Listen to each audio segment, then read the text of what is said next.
Here's the things that you'll notice in yourself as you become a being of light, as we get ready to leave. First thing you'll notice is that your inner mantra will change. The mantra of the ego is, what's in it for me? The mantra of the higher self is, how may I serve? My inner mantra for a good portion of my life, my 20s, 30s, 40s, was, what's in it for me? How much can I get? My mantra today is, how may I serve? How many people can I reach? How can I even be more generous with what I have? And it will become an automatic thing. As you become a being of light, you'll want less and less and less, and you want to give more and more and more. When I was trying to explain to you the importance of Japa and the repetition of the sound of the name of God, I've done an entire book about this called Getting in the Gap, and I've done CDs about it. I've been practicing it for years. I was taught this by a great teacher in India named Patanjali from 2,300 years ago. And I've learned, that the sound of Ah is in the name of virtually every name for God, whether it's Allah, Krishna, Buddha, Ra, and on, Kali, Durga, on and on they go. The sound of Ah is in there for a reason, because it's the effortless perfection. So using it, if you ever wonder even what is a good inner mantra, one of the best mantras is just the word God, just God, effortless perfection. It means you don't have to do anything to make it happen. And in volume 3 of The Life and Teachings of the Masters of the Far East, it says this on page 137. It is a well-known fact that the oftener you say or use the word God, knowing it to be the highest principle indwelling and flowing through you, the greater benefit you will derive from it. Allow me to repeat. Our thought is, you cannot say God or use the name too much. See God as creative principle flowing through you. Concentrate and energize that principle and send it out with more dynamic influence. Because of the fact that it is always flowing through you, as well as around you, you are able to give it a greater impetus by sending it out with the whole force of your being, impelling it outward. And some of the research that I did when I created that Meditations for Manifesting years ago and started doing the Ah and Om meditation, so much of the literature on manifestation and the things that Patanjali taught revolve around the use of the inner sound of Ah within you. So practice that, think about that. Notice, even at the end of the Ishakriya meditation, just how blissful you feel after just making that sound. And when we did it in here collectively with 1,000+ people in here, it just generates a very, very high feeling of well-being and spiritual liberation. Okay? So I want to talk about two things, and then Anita and I are going to dialogue, and then I have a presentation I want to make about the things that I think you'll start seeing in yourself when you become this being of light, when you shift your emphasis away from yourself as a human being and into a spiritual being. But I want to talk just a little bit, just briefly, about the soul. This is not the infinite consciousness, but this, it's called Jiva, J-I-V-A. It's the impersonal, or it's the personal view of what it is that is going on within you independently of anything or anyone else. It's this internal, interior awareness that you carry with you. That's just a part of your being. And I ask the question very often of myself, my children, my audiences, what is it that the soul wants? What is that thing inside of you, that thing that we call the soul or the spirit, that propels you forward, that is encouraging you, that wants you to fulfill a dharma that you signed up for? It's surprising because the soul isn't, I wrote it out this way. The ideal of the soul, the thing that it asks for, is neither knowledge or light or happiness. Believe it or not, the ideal of the soul is space. It's immensity. It's the one thing that it needs is to be free to expand and to reach out and to embrace the infinite. Yeah, the ideal of the soul is infinity. The very first, and I haven't forgotten, by the way, the fourth poster. I'll get to it after Anita and I speak. The reason that the soul strives to expand, and this is when you see this, you'll start even treating your children different, and even your animals different. The soul doesn't want anything. It's not trying to get anything. There's nothing for it to possess, because it's like in a dream. Anything that you possess, when you awaken from the dream, you realize it's just all an illusion. And you don't hang on to it. You don't wish that you could have it. You don't bemoan the fact that, all of that wonderful things that you had in your dream are not there anymore. From an awakened position, you look back at the contents of the dream, the city that you were in, the houses that were there, the cars, the children, all that, and you realize from an awakened perspective, when you awaken, as you look back on it, that it's just all an illusion. It's like a mirage. And the same thing is true of this dream. This is what Vasistha really teaches us. It's too hard for us, because it's just so large, and there's just so many of us, but that all of this is basically the same, and you'll see that. You'll come to know that, particularly when you leave this body. That from an awakened perspective, everything that you think is so real and that you have to have, one of the great ways to overcome the fear of death is to remind yourself that every night when you go to sleep, you die. You leave everything that you have, all the things that you own. You let your family go. You let all your money go. You let, anything that you've ever been attached to, you just go. And not only that, not only do you just let it go and merge yourself into into an unconscious state, but you can't wait to get there. You can't wait to just lie down and go unconscious. I just want to be unconscious. I don't want to have anything at all. You do it every single day. And, the fear of death is it's like having a fear of sleep and going into sleep, when all of the stuff that you've accumulated and think is yours. Well, the soul, if the soul is infinite, if it wants infinite, think about what the word infinite means. Infinite means beginningless and endless. If you understand infinity, the concept of a creator is impossible. This causes usually big silence. Why, when there's a concept of infinity, beginninglessness and endlessness, and when you think about this universe we're in, how could it possibly end? What do you think's at the end? A wall? A bridge? How did the wall get there? What's it made of? And what's on the other side? Become just three of the questions that you begin to ask yourself. You realize that if this universe and you being a part of this universe has no ending, then it also didn't have any beginning. But a creator implies that there's something there to create it. And that something that is there to create it was there, before infinity? So the idea that something or someone had to create all of this doesn't fit in with an awareness of infinity, beginninglessness and endlessness.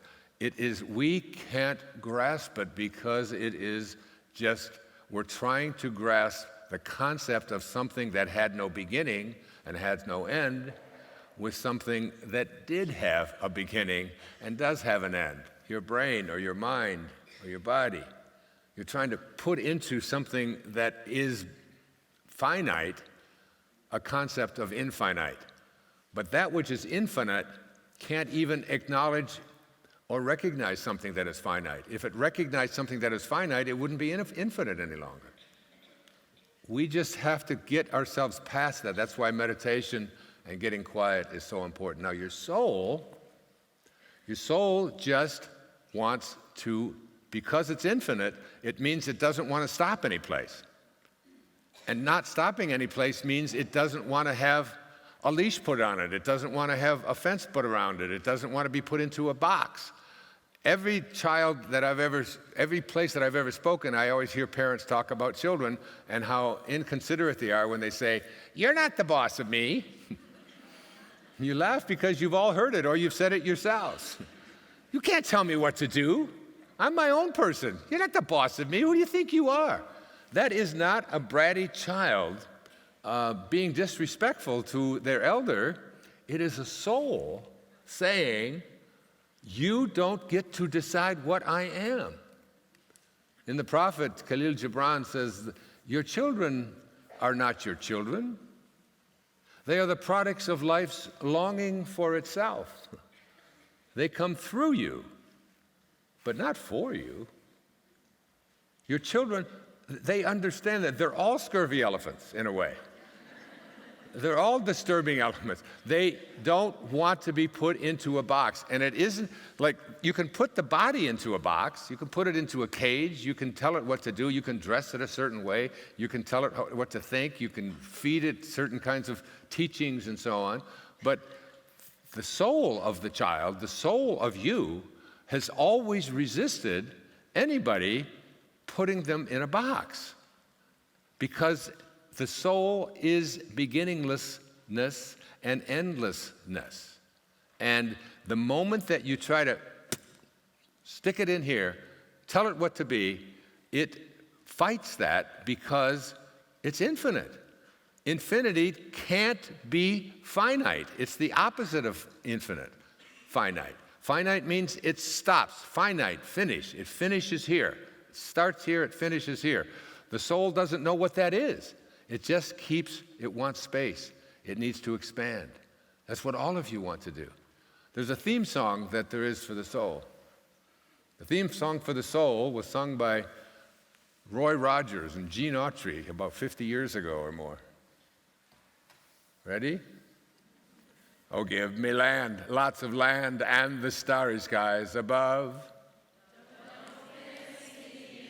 Let me ride through the wide open spaces that I love. Don't fence me in. Don't put a box on. Don't put a leash on me. Don't tell me what I have to do, what I should do, what you think I should be. I am my own person, and I must be allowed to be that. Now, you can corral that and you can tame it. I brought along a little video. It's about 2.5 minutes. It's one of the funniest things I've ever seen. I picked it up off the internet and I checked it out, and it is an authentic thing. And it's just a simple little cat that someone is trying to put. Have you ever tried to put a leash on a cat? Well, watch this cat. Watch this cat. Can you play that video for me? And just remind yourself, this is you or your child when you're being told that this is how I want you to be, and forgetting that this is a cat. This is not what I want it to be. Go ahead.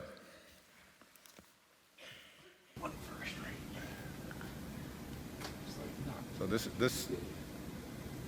Oh my God, that's stretched out. You're fat, boy. You're so fat. Oh, he's just giving up already. Yeah, I'm not moving.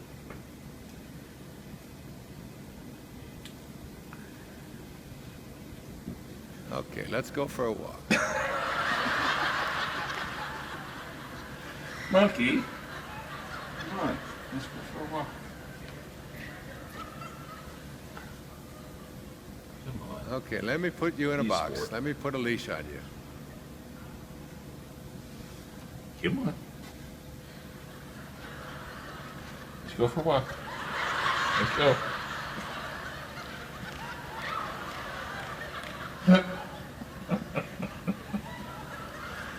Monkey, come on. Dude.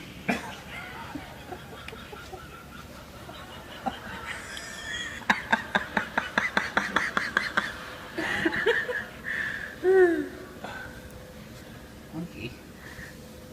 Stand him up. You're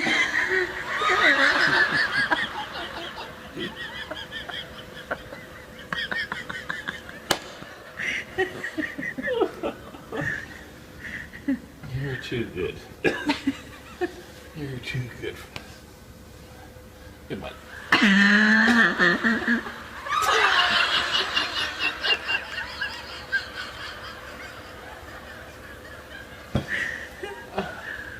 Seriously, dude? Come on, stand up. Stand up.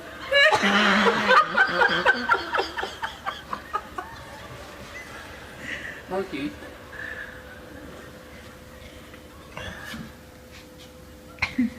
Dude, what's wrong with you? Huh? His tail's right between his legs. He's purring. What's wrong with you? Huh? What's with this? What is with this? No. Come on, stand up. Good boy.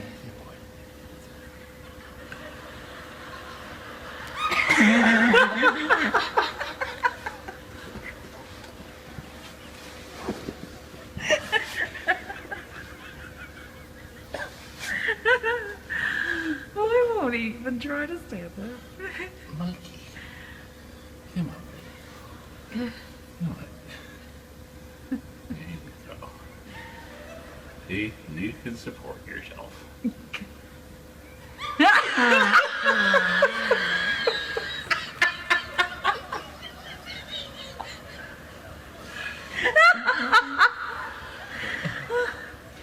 All right, let's watch the magical transformation. He's cured! Isn't that great?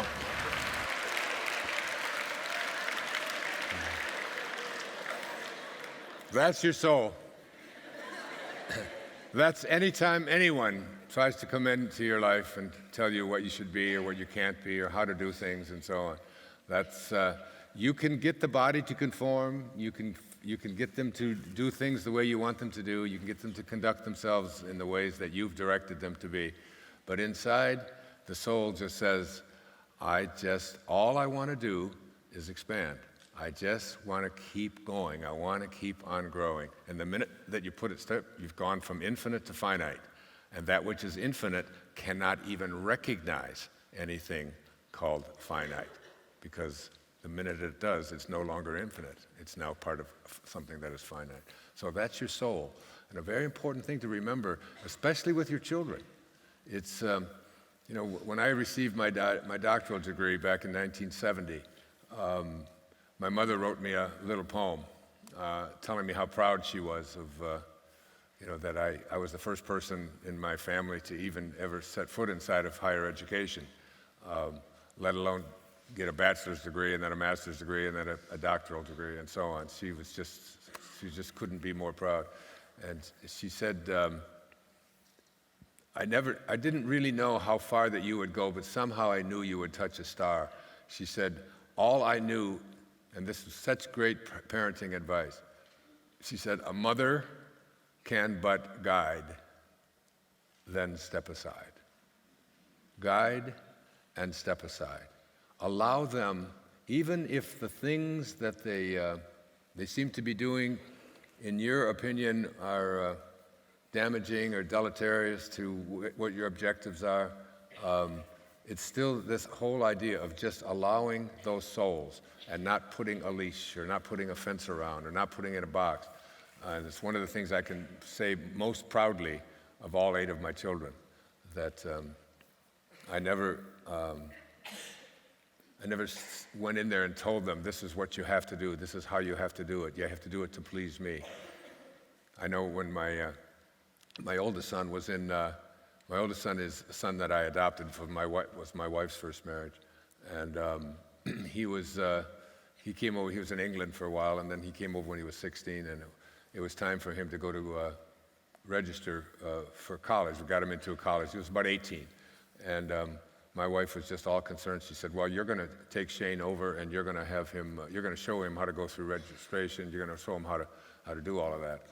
And I said, I'll take him over to the school. Yeah, I'll help him through that. And we got in the car, and this was his first day actually in America in higher education.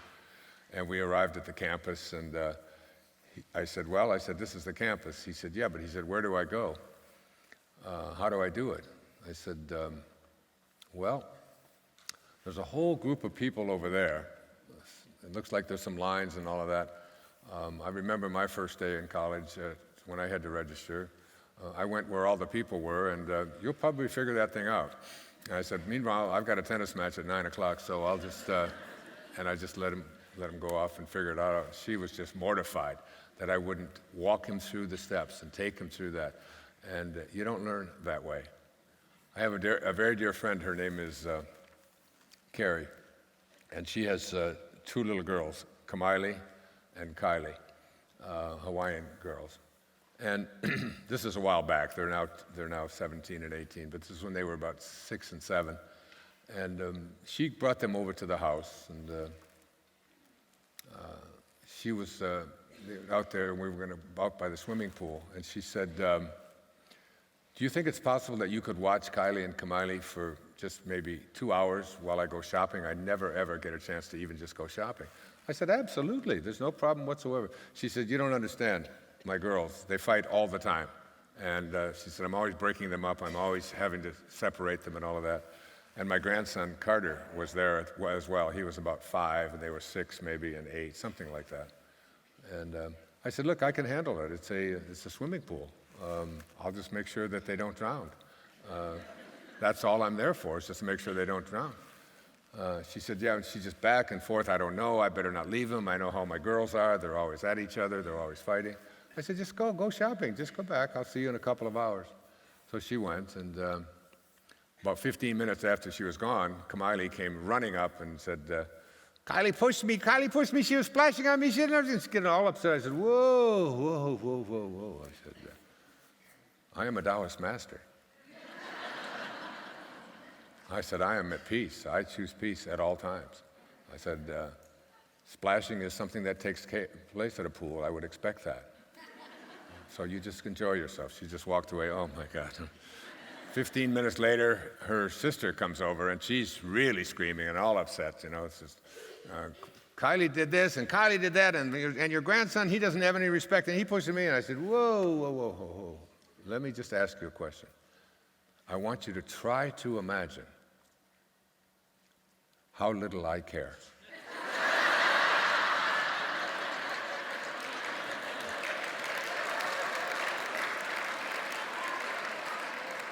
I said, Kamiley, no matter how hard you try, there's no possibility you could ever imagine how little I care.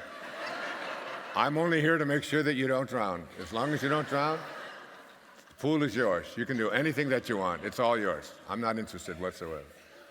And that's pretty much guide, protect, make sure they're safe, then step aside and allow them to go out there and make their own mistakes and so on.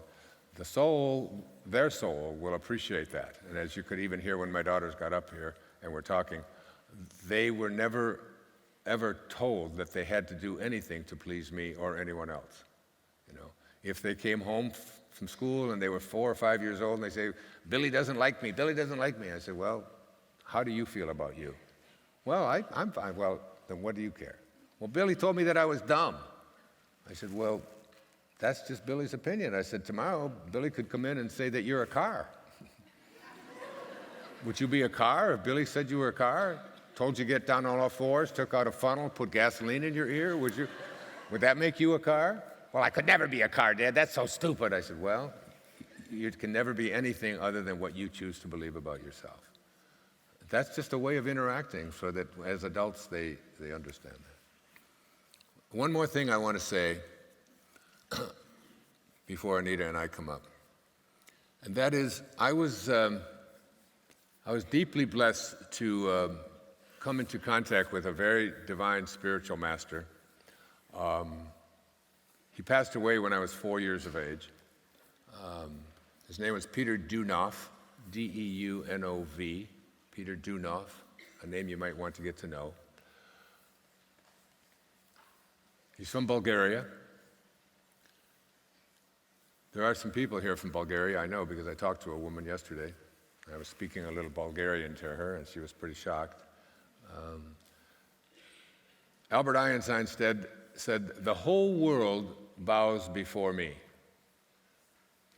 and I bow before Peter Dunoff." He was called the Master. He was born in 1864, died in 1944. And he has written many, many, many books, several hundred actually.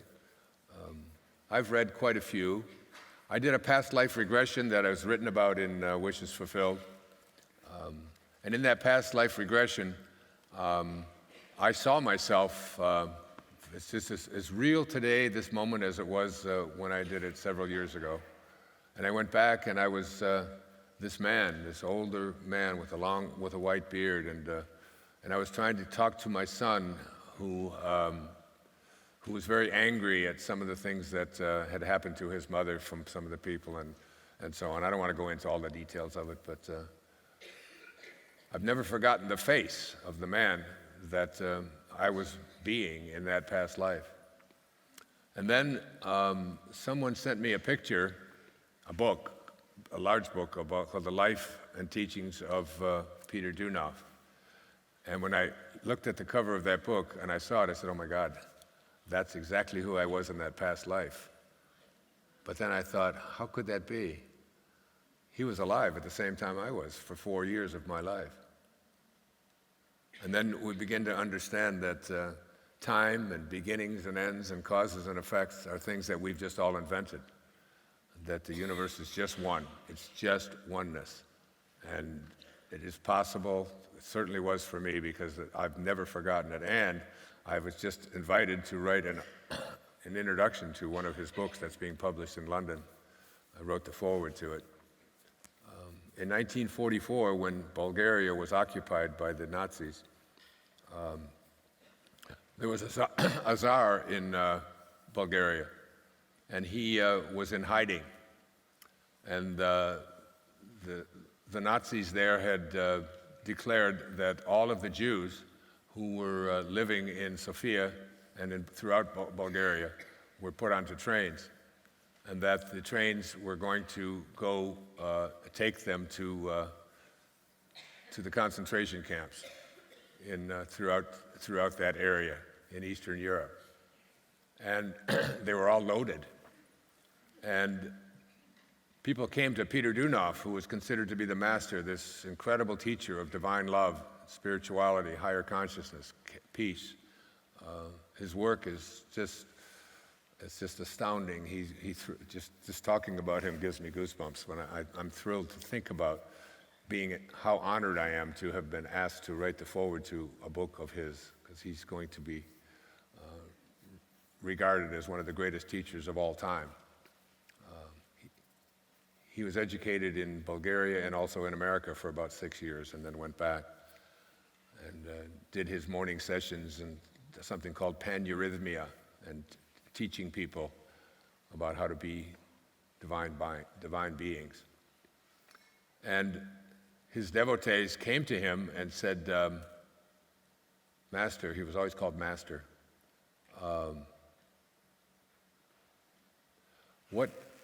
what are we going to do? The trains are going to be sent, and the only person who can stop the trains from going is the Tsar, and the Tsar is in hiding. And we have to find the Tsar in order to stop this, otherwise 40,000 people are going to be exterminated. Because this was towards the end of World War II, it was late in 1944, in the fall. And Peter Dunoff just went into a deep meditation, and he gave the name of the city, which was just a tiny little village, where the Tsar was in hiding, because he was in hiding because Hitler had ordered him to be found and executed publicly because of his belief in God and higher consciousness and spirit. And the people went to all of his followers went to that little village, and there was the Tsar in hiding.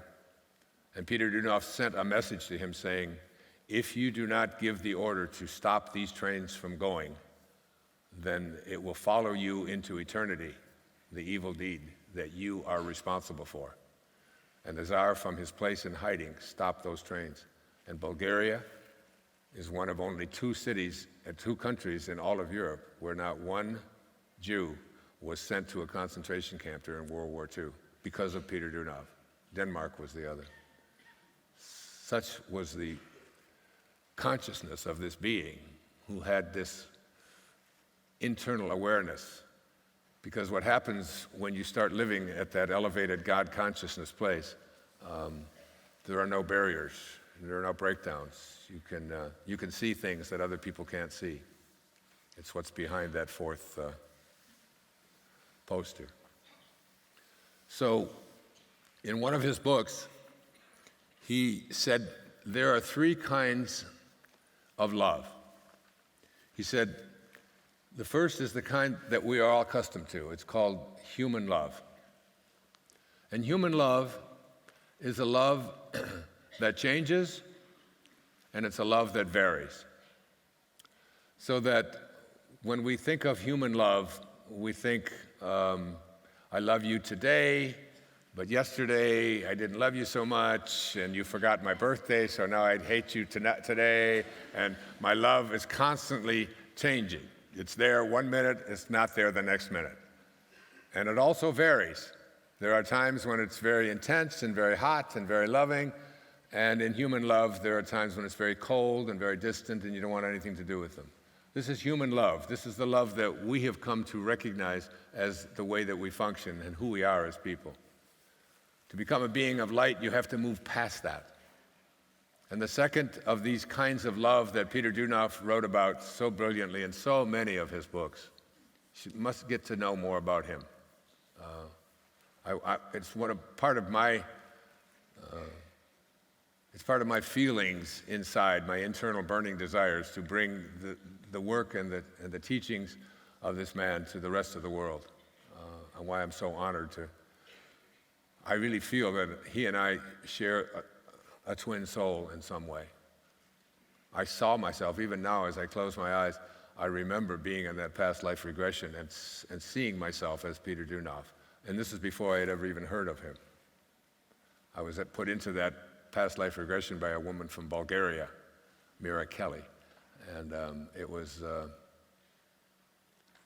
her that introduced me. Actually, it was her mother that introduced me to the great works of Peter Dunov and some of his students. So spiritual love is the second kind of love, and this is a love that never changes, but it does vary. This is a love that most of us have for our children, for our parents, often for our soulmate or the person that we just feel deep love for. It's a love that no matter what happens, no matter what they do, no matter how they behave, no matter how they might mistreat us, they might abandon us, they might walk away from us, they might conduct themselves in ways that bring shame to the family. It doesn't matter. You'll often hear parents of children who commit terrible crimes always saying, but it's my son, I love my son, I just love my son. And how he could have behaved that way, I don't know, but I just love my son, don't ask me to stop loving my son. That's a spiritual love. It's a love that never changes. But it's a love that varies.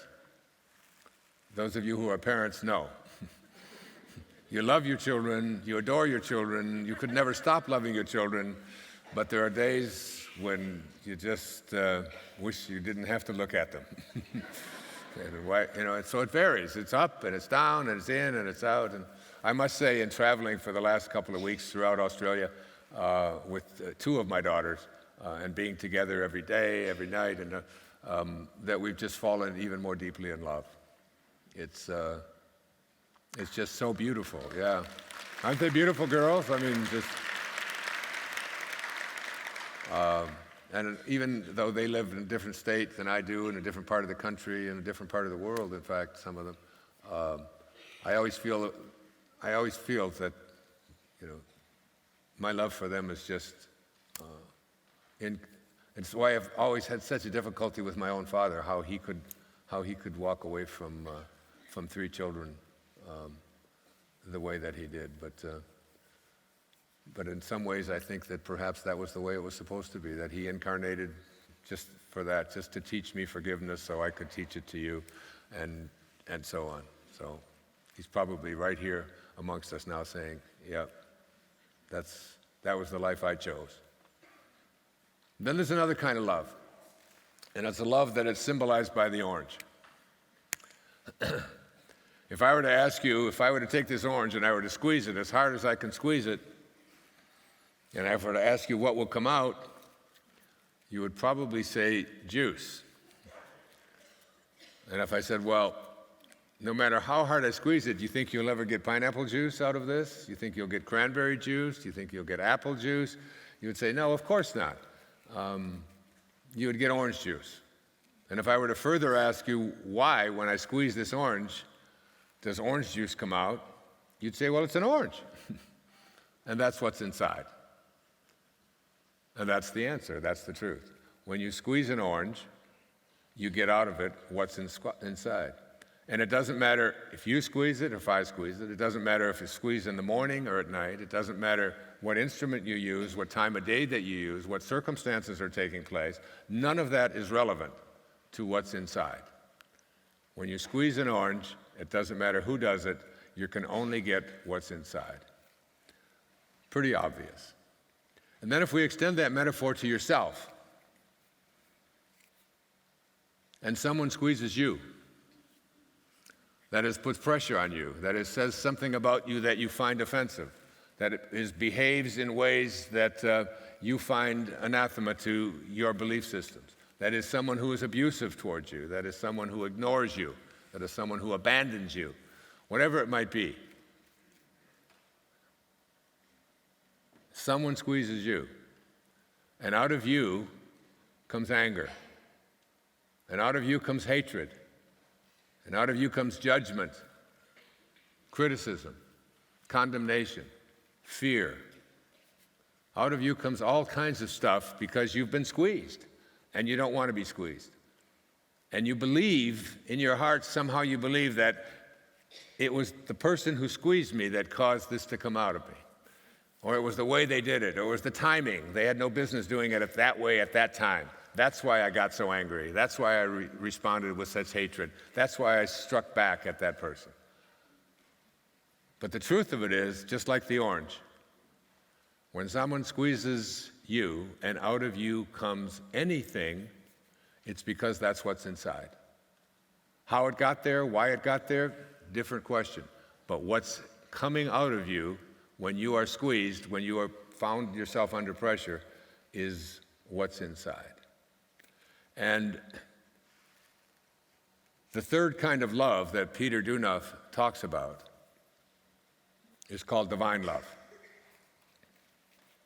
And divine love is what this entire seminar is about.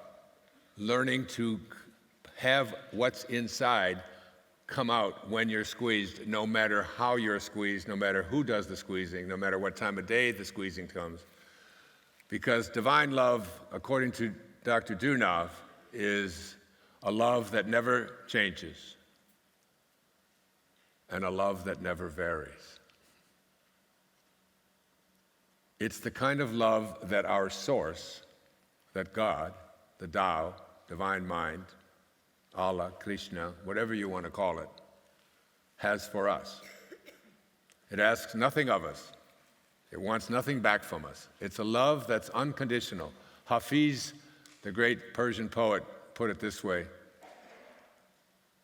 even after all this time, the sun never says to the earth, "You owe me." Just think what a love like that can do. It lights up the whole world. A love that is unconditional. And I aspire to it. I don't always get it. I told you the story of myself in Turkey, and I still, just even a few days ago, remember being in a restaurant in one of the cities that I was in. I think it was in Sydney, and I'm gluten-free, and I asked for a gluten-free menu, and But there was something on the other menu that I thought if they could convert some of this and put it on that way and do it that way, then perhaps that would be the meal that I could get. Yeah, it was at Beppy's in Sydney. And I was just for an instant short with this waiter, saying, but I want it this way. That's not divine love. Even though he was very kind and he just, but that immediate thing, and I caught myself, and I stopped myself, and I said to him, excuse me, I didn't really mean that at all, you know. And I changed it, I caught it, because that's what I'm in the process of doing all the time, is getting to a place, the place where Jesus was, where it wouldn't make any difference what was said, or how it was conducted. It's the famous story about Buddha, when wherever he would go, as a young man, Siddhartha, as a young man, traveling with his friend Govinda, and wherever he would go, he would preach and people would criticize him. They would find fault with him. They would humiliate him. They would say things that were embarrassing. They would, berate him and so on. And always he responded with kindness. Always he responded with love. And finally, one of his devotees just got so tired of watching how he would be berated with what his teachings was. And he asked him, he said, Master, how come no matter where we go and people say such terrible things of you, criticize you, why is it that you always respond with love?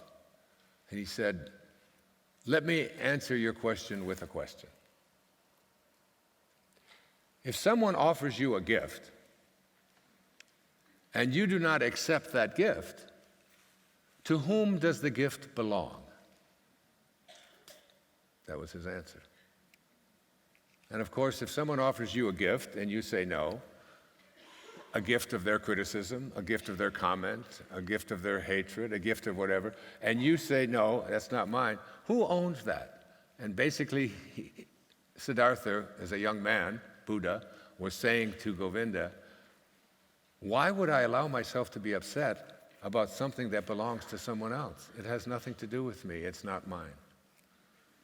And always what came out of him was love. That's divine love. That's the highest kind of love that there is.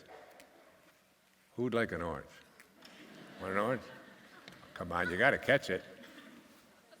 There you go. Enjoy the orange. So I wanted to make those 2 points about the soul being infinite and therefore always wanting to expand. And the moment you try to put the brakes on it or a leash on it, think of the cat. The minute that you put the leash on it, you're telling it, I want you to stop being a cat and I want you to be the little doggy that I want you to be. And he's saying, this is who I am. Don't put a... And work with yourself at every time you find something coming out of yourself that is unpleasant, that is angry, that is fearful, that is hatred, whatever it might be, anytime you find it coming out of you, don't berate yourself, love yourself, but catch yourself. Number 1, watch the thought. Number 2, correct the thought. Number 3, change the behavior. Number 4, when you've changed the behavior, you reconstruct your subconscious mind until ultimately now it will become automatic. Because even the little statement that I made, I haven't told anyone about that night at the restaurant when I was there with all of those people. But I recognized in myself a sense of just slight impatience that is not respectful towards someone who's offering to bring food to me. Okay, I would like to invite my dear friend, my sweetheart,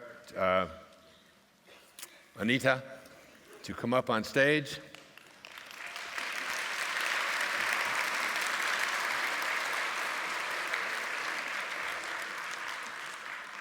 Would you like some water? Oh, I have some. Oh, you have some? I have some over there. I'll grab my water. Thank So you. does this work here? Does this work okay? We're going to just sort Yeah, of... this works great. We've never sat on the couch. No, Maybe we can make up. No, is Danny My still here? Oh, he can take pictures. He can take the videos. He's got his camera. All right, here we are, my dear. And we have about 45 minutes or so, and we've decided, Anita has another presence. She's working on another book. I like the title, at least the working title. What is it called? It's called What If This Is Heaven? And then the subtitle is, if it is, then why does it sometimes feel like hell? And you're taking a look at some of the myths and so on, and Yes. that are surrounding, especially your experience. And Yeah, what I'm doing is basically the message from my first book is so simple. It's just so simple. So the second book is about, if the message is so simple, why is everyone still struggling? yeah, that's great. All right, let's go back to what was the date again? February. February the 2nd, 2006. So it's close to 10 years now. 10 years ago. Yeah, it's 9.5 years. Yeah, that you went into this coma. You and let's share a little bit more in depth about your association with cancer. Because cancer is a big word, and it's it's all over the planet. We live in a carcinogenic world. There are more people making a living off of cancer by far than have cancer. We have cancer awareness, which you spoke about, and instead of having wellness awareness. I've always liked the idea that if you take the word illness, the first letter of illness is I, the ego, illness. And the first two letters of wellness are we, when it's like looking at it from more of a collective perspective. But what was I'm always interested in your relationship to your best friend. What was her name? Sonia? Sony, yeah. And the fear, because such a big part of your message is how fear and cancer just go hand in hand, don't they? Yes, they do. And I was petrified of getting cancer. So I was obsessive about not getting cancer, especially when I saw her with cancer. I was so scared that I would get it. And there were two things at play, and there's something that I'm going to share here which I very rarely, in fact, I probably haven't shared it in public. But I was such a people pleaser. I was such a people pleaser that I used to be, I would say I was a doormat. And when my friend Sony had cancer, I could not say no to her for anything. So even if I went out without her, I felt guilty. I just felt really awful that she was there sick, dealing with cancer, and I was healthy, and I was going out, and I was doing my own thing. So literally, I sacrificed my life just to be with her. When I was diagnosed with cancer, there was a part of me that felt, now I don't have to deal with her. I can take care of myself. And I've never really admitted that publicly. I think partly because I've not wanted to hurt her family and people. Interesting, Anita, that we become what we think about. Yes. And this is a very big part of the whole lesson of all of it. Our thoughts create our reality. We can pick the thoughts that we have. So if your thoughts are on what you don't want, wouldn't that mean that you're going to attract what you don't want because that's what your thoughts are on? Yes, but I always say this one other element is that it's also our emotions. It's how much we love ourselves as well. And I feel that when we love ourselves, when we value ourselves and we feel worthy and deserving of good things, we don't even have to watch our thoughts that much. We expect good things. It just feels good. But when we don't love ourselves, then we start to feel fear. And when we feel fear, then our thoughts are fearful, and then we attract the fearful things. Yeah. So when your friend had cancer and you didn't, Yes. and you were around it a lot, you still thought about it a lot? A lot. So I started to research on the internet everything that I could do to prevent myself from getting cancer. because she was my age. I mean, we were both in our late 30s, and to be with somebody your own age who gets diagnosed, and it was an aggressive form of cancer. It was all of a sudden she was diagnosed. She was having difficulty breathing, and they told her, so she went for these tests. They told her she had a sarcoma in her chest, and it was aggressive and it was growing fast. And I got such a shock when I heard that someone my own age could have that. And of course I was very, very sad at the prospect of losing her. But I also just started researching everything about cancer on the internet. And the more I researched, the more fearful I became. Because I started to learn that everything causes cancer. Microwaves cause cancer, sunshine causes cancer, certain types of plastic causes cancer. It was like, in the water everything. we drink. The water we drink, the food we foods eat, the pesticides. It was like everything living causes cancer. So I became really fearful. What about now? Do you watch what you eat? Do you worry about pesticides? No. Do you not drink without plastic? How do you deal with it now? I don't worry about it. Not to say that I don't eat healthy. I mean, I do choose organic food, but I don't research it. I don't live to avoid cancer. I live because I want to live long, because I love my life. I'm passionate about my life. I love what I do. I can't imagine doing anything else, thanks to you. I found my calling in life. And so I choose wisely. I do eat organic because I love my life, not because I'm scared of cancer. Fear is great. Fear shows up in ways other than just cancer. Maybe we can talk about that for a minute. Like the question of why do you drive? I see that they really enforce speed limits over here. And one of my drivers just said, that even if you're going 3 kilometers per hour over, that they'll gladly give you a ticket, and so the question becomes, all the little ways that fear shows up in our life, and I'd like you to address this as well. Like, do you drive the speed limit because it's the safe thing to do, and you want to be law-abiding and keep everybody safe, including yourself? Or do you drive the speed limit because you are afraid that if you don't, you're going to get a ticket? Yeah. Which one is it? And it's the second one for almost everybody. Now, we don't think much about that, but that's fear.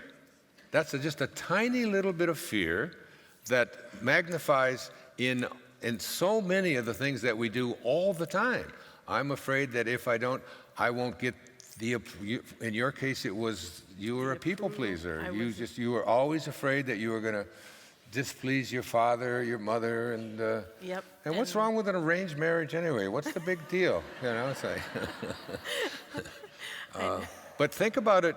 In so many of the things that we do, that we're always just looking over our shoulder, thinking that something bad is going to happen to us if we don't do it that way. That's almost like a cumulative, collective kind of inner agitation in all the cells of our body, because we know that every thought that we have has an impact on our bodies. What is an ulcer? It's the chemical reaction to a thought, and it grows because we think worrisome kinds of fearful thoughts. Yeah, in fact, we're brought up on fear. I mean, I was brought up to believe that if I didn't behave a certain way because of my culture, my gender, and so on, then I wouldn't attract a good husband, and so on. And so everything, like even at school, you have to compete and get ahead of everyone, otherwise you fear that you don't get good grades, you don't get into good college. And so when I tell people that we have to choose from the place of love, choose because you want to do this, choose your career because it's what you want to do, because you can fail even at something that you chose out of fear, something that you chose to be safe. People who choose the safest job can still be made redundant, so you might as well risk and do the thing that you love to do.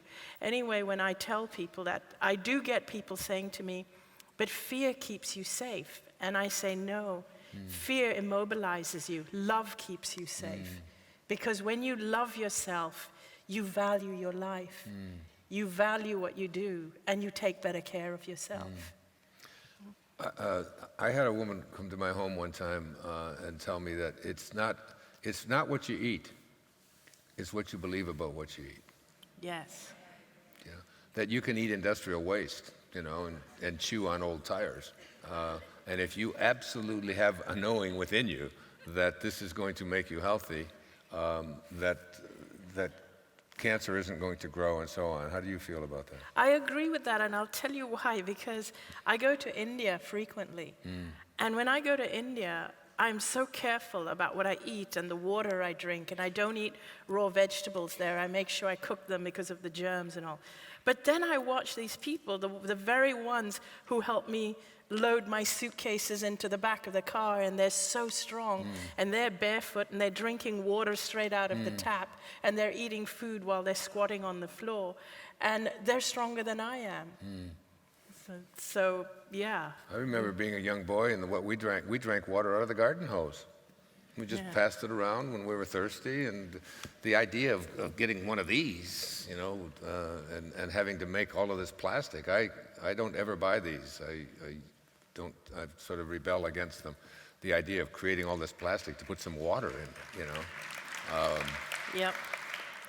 We have something in the ocean. It's 1,000 miles big with plastic bags, just 1,000 miles across. And it's just all floating plastic out in the ocean, very many levels down as well, because we're all so filled with somehow, if you take the word Evian, which is it's just some water that comes out of the ground in France. Somebody just played a big joke on us. You spell Evian backwards.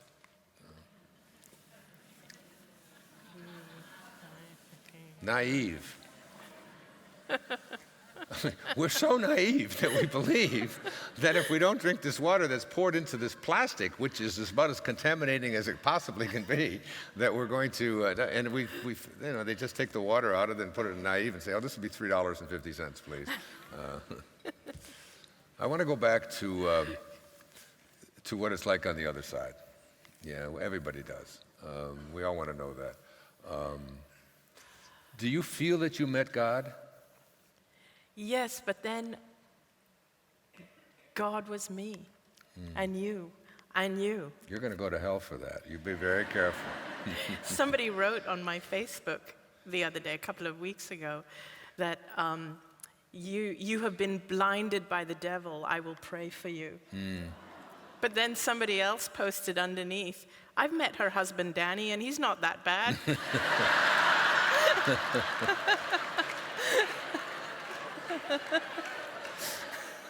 So God is not a being. No, God is not a being. What is God? God is a state of being. And when we forget that we have these bodies, when we can get in touch with who we really are, that is the state of being, that is God. God expresses itself through all of us. And God has no beginnings, no ends, no forms, no because substance, any of those things limit what it is. So while you were in this state, you're looking at your body, and your body is really broken down. I've seen the pictures, the ones that you don't want other people to see. And I mean, you were a skeleton. And I know being in that body had to be just loaded with so much pain for you. And here you were free of it. Yeah. For the first time in 5 years, right? Yeah. And first of all, why do you think you chose to go back into it? And number two, I know you mentioned your husband, but I think, and what about all the people who didn't have that choice and didn't go back into it? I believe that, first of all, some people, when it is their time, when their time is done here, when their work is done, they don't get the choice to come back. Then they stay in that realm. For those that do get the choice, if they choose not to come back, They do it only because that is the more unconditionally loving choice. It's possibly because they feel they can take care of their loved ones better from being in the other realm. Because when we're in that realm, we absolutely feel nothing but unconditional love for our loved ones here. Even if it's somebody that you have fought with your whole life, even if you fought with your siblings or your children or your parents, from that realm, everything is understood. That whatever anger you feel, it's gone. So there is no anger. there's no anger, there's only pure love. So if you have a loved one that died young, there's no way that they didn't come back because they didn't love you enough. Absolutely not. Either they didn't get a choice because their work was done, or they felt they could do more for you. They could love you more from that realm. Because in putting together this book that we've just published, The Memories of Heaven, there's so many stories in there like this of children who passed on and came back in the same families and so on. But that third poster over here, the light of the body is the eye. If therefore thine eye be single, then the whole body shall be filled with light. Yes. It seems that our goal, even though we're in a body, and because we're in bodies, we have dichotomies. There's up and down. There's you and me. There's female and male. There's east and west, and so on. And it's very hard for us to contemplate a world in which there are no opposites. Yeah. Tell us about that. I mean, it's just the only time I ever get even close to experiencing that is when I'm in a deep meditation. Yeah, in fact, meditation is good exactly for that reason, because you lose yourself, you lose your physical body, because as long as you are in a physical body, as long as we are in a physical body, we are in this world of duality, because then there is a separation between you and me.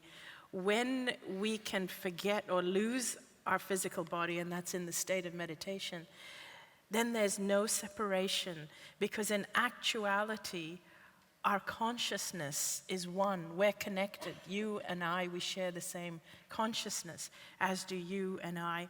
And from that realm, I could see as to how it was like one big, complete tapestry. And each and every one of us are like this thread woven in the tapestry to make this complete tapestry. But we're all connected. That means even without words. I mean, to give you an example, I wrote this piece on the internet, but you found me, and you actually, Hay House, tracked me down and sent me that email. It took them 5 months. But the moment they found me was the exact moment that I was ready and I knew that this is what I wanted to do. And so it's the whole universe, and every act and every thought and it's still all interconnected. It's all connected. We're all one. We're all part of one consciousness. So hard for us to get that, isn't it? Because it's just so big, and there's so many of us, and there's billions of us, and we each have these thoughts. But I think the dream state is such a good analogy. It's analogous to just briefly understanding for a moment what it must be like to be in a place where there is nothing but love. It's like the metaphor I use is a house on the sun, because it's on the sun and it's the source of light. There can never be darkness. Darkness is just not a possibility. When you're with the source, when you're with God, when you're with the source of living from God realization, you're with the source of love. Yeah. And so there was just no possibility of any anguish or anger. Were you fearful at all when you met your father, when you saw your father? What was his reaction? Not in the least. All I felt from him was this pure, unconditional love. And exactly like you say, imagine if you're living on the sun.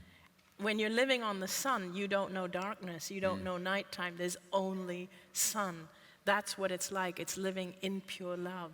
And it's almost like we choose to come here. It felt to me like to be able to come into this physical life, into this world, is a gift. It's actually a gift. We get this choice to come. And as much as many people feel they're suffering, We actually choose to come here to experience this duality, to actually get to know who we truly are. Because in that realm, we can't know who we are. We can't know how we react in circumstances because there is only love. But do you think we can get to non-duality in this body that we're in this ego state that we live in? I don't think we can get 100%, but meditation really helps us to deal with being in duality. Right. It helps us to deal with the frustration of being in duality. Yeah. Some things that you didn't share that I want to ask you about. So you were diagnosed with cancer, lymphoma cancer, Lymphoma, yes. serious cancer, and you proceeded. What did you do first? So the first thing I did, so my friend was actually dying even though she was having conventional treatment. She was having aggressive chemotherapy and radiation. So the first thing I did was reject the conventional treatment because Okay, well that's important. So you Yes. said, I'm not gonna have chemo. I'm Yes. not going to have surgery. I'm not going to take drugs. I'm not going to. Yes. I'm not doing that. I'm not doing that. Okay. And what did you do? So I went to, I started to become vegan and do natural things. But then, at that point, I found that I wasn't really improving. So I went to India. Okay. So how long did that? How long before you you found out you had cancer, and then how long before you decided, okay, I'm going to go to India? This isn't working. Probably Just about- changing your diet wasn't enough. Yeah, so although I'd become completely vegan, I started to get a little too weak. And so then it was about 6 or 8 months of trying that, and then I went to India. Okay. And I From Hong followed- Kong, you went to India, and you left all your medical people, all of that behind. Left it all behind. And then I followed an Indian yogi master who told me to follow an Ayurvedic diet, which was quite a bit different from being vegan, because on an Ayurvedic diet I was able to have more cooked food, not so Rice much and raw things, food. I was able to have rice and also dairy products, Right. totally acceptable. So after following that and doing the yoga in the morning, and also a lot of it was, a lot of the things he said, cancer is just an imbalance in your body. It's a word that causes fear. So I want you to forget about the word cancer and just, and all you have is an imbalance in your body. And once we balance everything out, there's no room for any illness. Illness can't remain in your body when you're balanced. So there's something called GNM. I don't know if you're familiar with it, German New Medicine. And basically their theoretical position is that every disease that comes into your body is there for a reason. That if you go in and get a pap smear and you find out that it's irregular, that it's not that you're sick. It's that something is taking place to heal your body. I was told, in reading GNM, when I was diagnosed with leukemia, that leukemia is the body's way of attempting to heal from unresolved traumas in relationships, particularly from when you were very young. And that this leukemia's presence in your body, if you can forget about the leukemia, in other words, don't attack it with chemicals and all of the kinds of things that we do, but instead understand that you have been living with unresolved conflicts about being abandoned, about all of the things that were just so much a part of my life, that if you can go within and heal that, then the leukemia will be doing its job. And they say this about cancer as well in GNM. How do you feel about that? I agree. I feel that our bodies are actually incredibly smart. I feel our illnesses are our body's way of trying to heal us. I mean, people tell me that the cancer nearly killed me, and I say, no, the cancer actually saved my life. I was killing myself even before I had cancer. With being a people pleaser and with fear and living my life out of fear. Every decision, every choice I made up to that point was made from a place of fear. So all these fearful things, the little cute ones that we were talking about earlier, and the big ones about particularly this fear of death, it's interesting how many people who work on cancer develop cancer as well. Yeah. I find that a lot. I've noticed that as Yeah. well, yeah. So you left Hong Kong. Yes. You left traditional medicine. And how long were you in India? I was in India for 6 months, and I Okay. improved dramatically. Tell us about those 6 months. So during those 6 months, I was following a routine of getting up in the morning and doing yoga. And I was doing yoga at sunrise and at sunset, and I was following an Ayurvedic diet in between. But more than that was really seeing not only my yoga master, but all the other people in the group who he was teaching.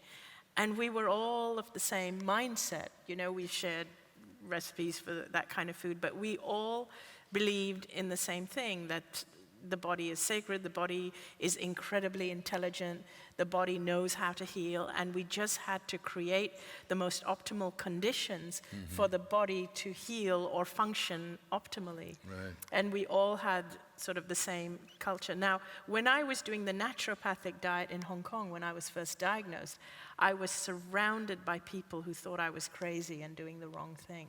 So, and your cancer wasn't going away. And it wasn't going away. I was filled with fear as well. I didn't know if I was doing the right thing. There were people telling me that, that you've got to do what the doctors say, do the chemo, do the radiation. And there were other people telling me that, if you do the chemo and the radiation, you're poisoning your body. And there was just so much conflict that I was more in fear than anything. So I think of so we live we immerse ourselves in a world where the energy around us really impacts how our body is going to react to whatever's taking place within it. If there's a Yes. whole lot of people telling you, that you're doing this wrong, and this is stupid, or my aunt did what you're Yes. doing, and she died. I remember when I had a little tiny skin cancer on my lip or someplace on here. Oh, it's here where that little scar is. And it was just a one cell, single cell cancer. And I remember telling a friend that, I'm going into the dermatologist and they're going to cut this out. She said, oh my God, that's the same. Basal cell, that's the same thing. My husband's cousin's brother, they had to cut his penis off. I said, I just got a little thing here on my chin. It's like, it's not, but I mean, so people are willing to tell you all of these horror stories, and our minds, just start going insane, don't they? They start going into this crazy place. So you think Yes. about, And cancer is a word that causes a lot of fear in people. It's a very loaded word, and so that's why I always tell people who are dealing with it, I tell them, don't think about it. Don't think about the word, even if you're going for treatments. Don't focus on the treatment. Don't focus on the illness. Focus on what you love to do. Right. Focus on joy. And don't passion. talk about it, and don't complain about it, and don't use it as a calling card, Yes. whatever it might be, whatever struggle you're going through. And I say that not just about cancer, but about, if you were abandoned when you were a child, if your mother liked your sister better, or if you were an Yeah. alcoholic, or your father was abusive towards you, or if you were sexually, abused and so on, to just use that as a calling card, you're Yeah. constantly bringing that kind of attention back instead of getting past it. But I Exactly. think about, if you look at how the body looks, sometimes the things that we see, I mean, I can't tell you, having 6 daughters and having a wife who's very involved in all of this, how many times people that I know have gone in for just simple little pap smears and found out that they had a bad reading, and immediately started getting nervous, and now they're going to, you don't know whether I'm going to have, should I have a hysterectomy? Should I have this and that? And then they go back the next month, and it's fine. and it's completely gone. It was like the body's way of just going in there and finding, what is the body doing when this is taking place? Just The thing is, the body is changing all the time. And I often feel that when we go for these checkups, You don't know. In that moment, the body could be doing something, but you're just getting, like a scan or a smear is literally a photograph of that split second. Right. You could be different 5 minutes later. Well, sure. Well, imagine I would have cut my arm right here, cut it pretty seriously, and the body starts going to work. It starts doing, what does it start doing? Immediately it starts sending all kinds of additional white blood cells and red blood cells start going in there, and then it starts developing a scab around there, starts healing itself, and then around that scab you'll see some pus coming out, and it looks like a scabby, pussy mess that is on your arm. And if someone just came in there and looked at it and said, "Oh my God, we've got to cut this thing out. Let's just take that right out and cut it all away," you would say, "Wait a minute. Without the scab and without the pus and without all of this, this thing isn't capable of being healed."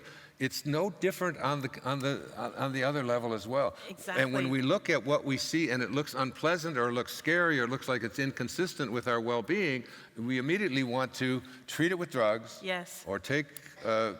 So I want to go back, and then we're going to open it up for about 10 minutes or so with some questions. So if you have some questions, there might be a mic that's going to circulate this wherever that mic. You have it, the mic there. Yeah. You went to India for 6 months, and 6 months later, you were healed.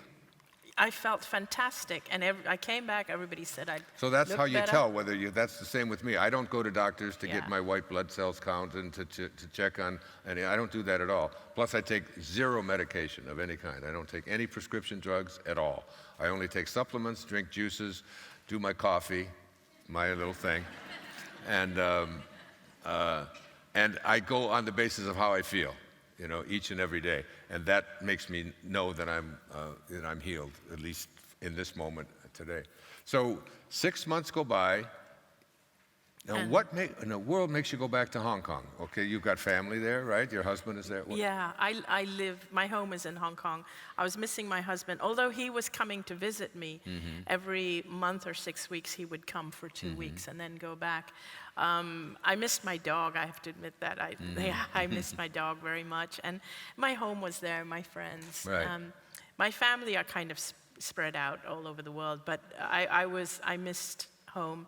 So I went back. Were you fearful about going back home? Because you knew you were going to go back into a different environment. Was your best friend still alive? My best friend was still alive, and I was fearful about seeing her because I knew she had been deteriorating. In the 6 months that I was feeling better, I knew she had been deteriorating in those 6 months.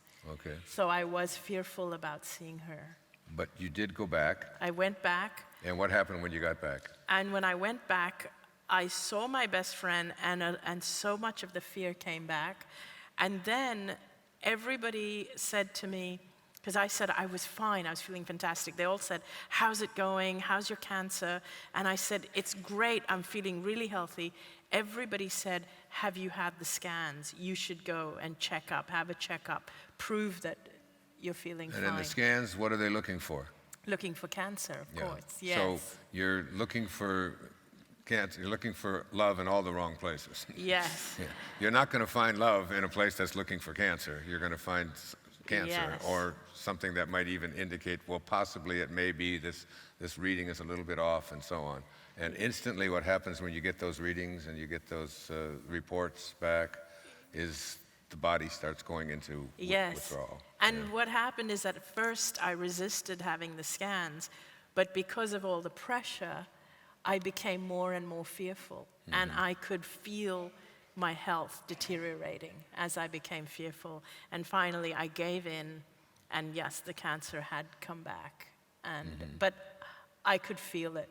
I knew that if I was in a different environment, if I had stayed in India, I would have been fine. You knew that. I knew that. You still know that. I still know that. And a lot of this is what my second book is about. It's about how the dominant paradigm around us, how much it affects us. Because today I'm not the person that got the cancer. I'm not the same person who I was before. Because afterwards I've changed my environment. And so my second book is actually about that, that when you get it, when you really get it, when you understand the truth, it's very hard to put it into practice because the people around you judge you for it. And people, people would call me delusional. Even after my near-death experience, when I was fully healed, people would call me delusional. So you went from getting cancer, going to a place that was fearless, a place where you were meditating, a place where you're doing yoga, a place where you were changing your diet, a place where you're talking to people who did not believe in cancer, but instead believed in well-being. That was the focus of all of the time. You started healing, you went back, and you started immersing yourself back in this culture of, and it... Yes, and people were constantly printing things off the internet, handing them to me, saying, "You've got to read this," and all that, thinking they're doing well, but it's all the fear stuff. That these are the signs you have cancer, and this is what you have to watch out for, and all that. I would get letters in the mail with articles about people who had the same kind of leukemia I had, and how they had died. Yeah, that's exactly the. Yeah. Oh yeah. Yeah. Here's a list of all the people who have the kind of cancer that you have, and they're all dead now. I said, well, thank you for sharing that. That was just that I feel so much better. And it's like you have to develop an inner kind of knowing or strength that doesn't get reinforced any place but within yourself. Yes. Right? Yes. So you went through. So a couple of years go by, and it's just now obvious you're dying. Yes, and anyway, by the time I gave in and went to the medical doctors, and they of course wanted to treat me with chemo, which they did and all, but they had already told my husband that it's too late, she's dying. So they told him that she's dying. So while you were in the coma, and you were watching them, didn't you see a medical record or some kind of an indication that said, if you go back, somehow you were told, now it isn't, there's no words in this realm. I know that it's not done with words, it's not done with, you don't get a prescription or you don't get everything, but there was a knowing, a feeling, something inside of you that told you, if you go back, you will not have cancer. Yes. And you knew you were healed of it. I knew that if I chose to go back, I would be healed, and not just healed, but my body would heal very quickly because I would go back healed. What I understood was that I understood that the cancer was not, it was not like my karma, it was not a sickness. That's what I understood.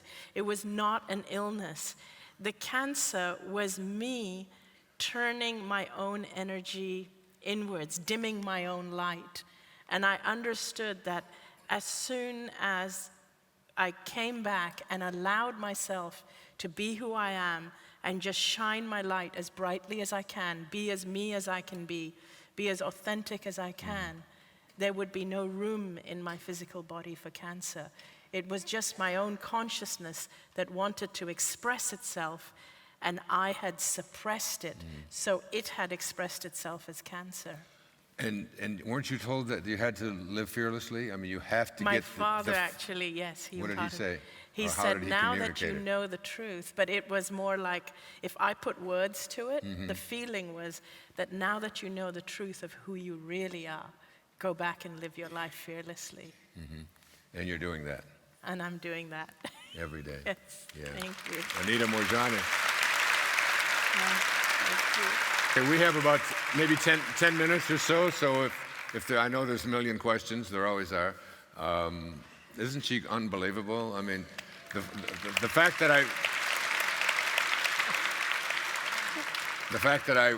I mean, that all of this story, what we've just been going through, is miraculous enough. How you and I came together, and and how some burning desire was placed inside of me the day that I read that thing on the internet, and I said, I have to find this AM person, Anita Moorjani. I have to find her, and I began to just put that out there, and then she called my radio show, and then I told her all of the things that were going to happen, and that you don't have to be concerned about any of it. Hay House is the absolute perfect, best place for you to be. And we're going to take your message to the world, because for me, it's like this is more than a miracle. It's something. It's an opportunity for us to look at this stuff that we've used that is destroying our population, and change it and turn it around and rid ourselves of it completely. We don't have to have and be beings who are so susceptible to cancer. We can change that, and it comes from within. So I don't know who's got the mics. Anyone you want to pick, it's fine. Yeah, we have to do it with a mic, okay? We'll get to you. Okay, we can only do 3 or 4, so go ahead. Okay. Hello, Wayne and Anita. My question is, we hear so much about having to be fearless and to let go and let God. So I'm just wondering, how do we do that? What tips do you have? Because it's when we do think of saying, okay, I'm letting go, it's only words, but it's hard to let go and just be who I am. So, well, the first thing I would say is to change your question and stop telling yourself that it's hard. Because the minute that you convince yourself that it's hard, you will pick easy things, which is to believe that you can't do anything about it. And the second response I would have is just listen to my last presentation for the last 45 minutes or so. There's a lot of answers in that. And Anita, do you have a response to that? Yeah, I would add to that, to what you've said, which is brilliant, is that every time you're making a choice or a decision on anything, like whether it's a job or a place to go, ask yourself, am I making this decision because I fear the consequences if I don't do it? Or am I making this decision or going in this direction because it's what I want to do, it's what my heart wants to do? And I ask myself that for every decision. That's great. And I'll be going through a laundry list of things that I think you'll recognize. Yes. hi. Hi. Where are you? Hi. Oh, hi. Way up there. Hi. Who chooses the life that we have? Is it just luck, random, or do we consciously choose the experiences that we'll have? Because it seems that some people have a disproportionately fabulous life, and some people have an incredibly challenged life. Shall I have a go? Yeah, at go it? ahead. Okay. I could talk about that I've been talking about that since all day yesterday, but anyway, go ahead. It's infinite consciousness. Infinite consciousness is unconcerned with whatever manifests within it. You manifest within it because you choose to be here. It's whatever dharma that you have to fulfill, and what is challenging, what you think is unbelievable challenging. I mean, when I read Man's Search for Meaning and Viktor Frankl and all of that suffering, I always wonder, how could we possibly, that man's inhumanity to man is beyond anything I can even begin to comprehend, that all took place in my lifetime. And yet I know in a deeper level, my friend Ram Dass used to say to me, Wayne, hunger, because I'm a part of the Hunger Project to try to end hunger on our planet. He said, hunger is a part of the perfection of the universe, but so is your desire to end it. Go with that, and don't put your attention on what you don't want, put your attention on what you intend to change. If you've ever listened to the conversation I had with Abraham when I talked about GMOs and how pissed off that makes me that we're genetically engineering our food and all of this, she really put me in my place and said, put your attention on what you want, unless you want more of what you don't want to keep showing up. Yeah. And that's what I do now. But I'll address more. But Anita, go ahead. Sorry. Oh, not at all. That was good. I would say that we always have the free will or the choice as to whether to follow our destiny or not. And our destiny is whatever is our highest potential. We chose to come here. I believe we chose to come here to fulfill our highest potential. But we don't always do that. And we have the choice as to do that or not. And I wasn't doing that, hence my body was trying to tell me that, and I didn't listen to the signals, and therefore I got sick. And so I did suffer. So even though my life appears to be great now, I did have to go through a lot of suffering to get here. And now I understand that whatever is our destiny is the highest potential that we actually chose, but we don't always choose it. I love what Viktor Frankl said also when he quoted Dostoevsky, "Am I worthy of my suffering?" Because one of the ways we find meaning in our life is through our suffering. Probably the greatest meanings in some of the stories that I've told you in here came out of some of the deepest and darkest and toughest times in my life. And it was almost as if the impersonal self, as if God, the infinite intelligence, whatever it is, said, I can't get you to get to where you need to go, where you came to go, without pushing you down here. You know, as Oscar Wilde said, we're all in the gutter. We're all in the gutter. But some of us are looking at the stars. You know, we're all in the gutter. Yeah. Someone, Mike's here. That gentleman over here really wanted to ask a question. So, is there Mike? Where is it? Hello. Okay. Two more. We'll just have a couple more because, yeah. You talked about cancer being your own consciousness being suppressed. What's your view on children who get cancer? Go ahead. Okay, so I've now heard you talk about this, so. Yeah, so I want to be really sensitive about this because I want people to know that if your child, I want to make sure that the way I articulate it, no parents feel it's their fault that their children have cancer if they do.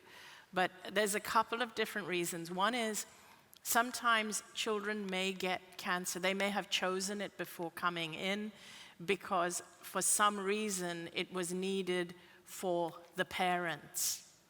Because the parents are the ones who very often learn the biggest lessons from their children getting cancer. A second reason, and this is the one where I want to be careful, is that sometimes children get cancer because inadvertently their surroundings have made them feel inadequate, and not with words or anything, but even babies, even if they were unwanted. But if the baby or the child is very, very loved and very wanted and still gets cancer, it may be that they have actually chosen it from the other realm. So there's many, many reasons. We have such a hard time with death, you know, and believing that this is, as Abraham said to me one time, if you really understood what it is like when you leave this body and enter into that realm, you would never have such a thing as a death penalty. It just wouldn't be possible. That's a gift, isn't yes, it? That is like the great, and that's what That's the Rumi said, grandest gift. and all of the teachings and all the literature and all of that I read, this idea that a child who dies at the age of 3 didn't fulfill our expectations, our collective belief that you're supposed to be born and live to be 100 and die in your sleep. And it's just not the way the universe is. And there is no difference between living 100 years and living a minute, because there is no time in an infinite universe. So even a miscarriage, we have 8 children, and we were in Machu Picchu, my wife and 4 or 5 of our children. We climbed up to the top of that, and my wife got pregnant in Machu Picchu, and she was 50 years old. And that baby, that fetus, only lived about 3.5 months, and then she had a miscarriage. And I named that baby Waldo because I just say, "Where's Waldo?" And I think that 3 months of the life of that child is just no different than the other children who live 25 years. When you understand a timeless, spaceless, infinite universe, death is not anything to be afraid of. In fact, it doesn't even exist. It's all an illusion. Oh, I just want to add one other thing about the children getting cancer. One lady actually told me that her daughter, when she was really young, she had cancer. And the lady didn't relate it to anything, and of course she was really upset that her daughter had cancer. And one day, it just occurred to her through a meditation or something. You see, the lady was going through a divorce. So she said to her daughter, as her daughter deteriorated, her health was deteriorating, she said to her daughter that, I love you unconditionally, and none of this is your fault, and I can't bear the thought of losing you. Please don't go, please get better. And she would say that to her, even in her own mind, and she would say that to her daughter, and that was the turning point for her daughter. She started to heal after that. Each story is unique. I'm sorry, I'm just aware of the time, and I still have quite a bit I want to promote. I want to get to this one last question, and then I know, but we could do this for the next 6 hours. Yeah. Yeah. Go ahead, real quick, because it's already 3:15. Question is, what does fear do for us? What does it do? What benefit is it to us? Fear. We haven't been advocating that it's a benefit, so I'm not sure how. Fear is the work of the ego, and it is of no benefit at all to us. We are instruments and beings of pure divine love, and the thing that fear does for us is it takes us away from God. It's the work of the ego, and the ego's acronym is for edging God out. It's like we edge God out of our life, and we do it through the space of fear. So our objective, if you read the Course in Miracles and all of that, fear, its only purpose is to remove us from God, because the ego is terrified of God and love. It's terrified of that because it has no reason to exist once you're in a state of pure love. So it's just constantly pulling you away from it. Gotta go. Thank you. You're the best. I love you so much. Thank you. Thank you.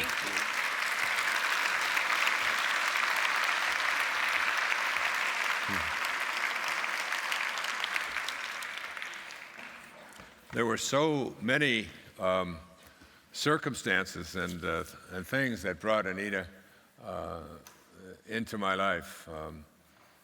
She was instrumental in my mother's last few days of making her transition with a sense of peace every moment of it. She had no more fear about it at all.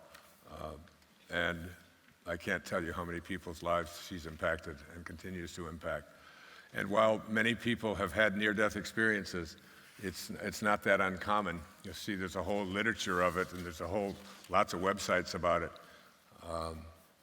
No one has ever been at end-stage cancer where she is and has even ever survived, let alone come back and have 4 weeks later, they can't even find a place to do biopsy in her body. And now she's out here walking and talking and breathing, and that's the miraculous part of this, that she saw the healing take place and then came back and lived it. Okay, so one of the things that I want to do here, I want to put this into the course, in the I Am Light course that some of you will be signing up for if you're interested in it. We'll be adding things to it throughout.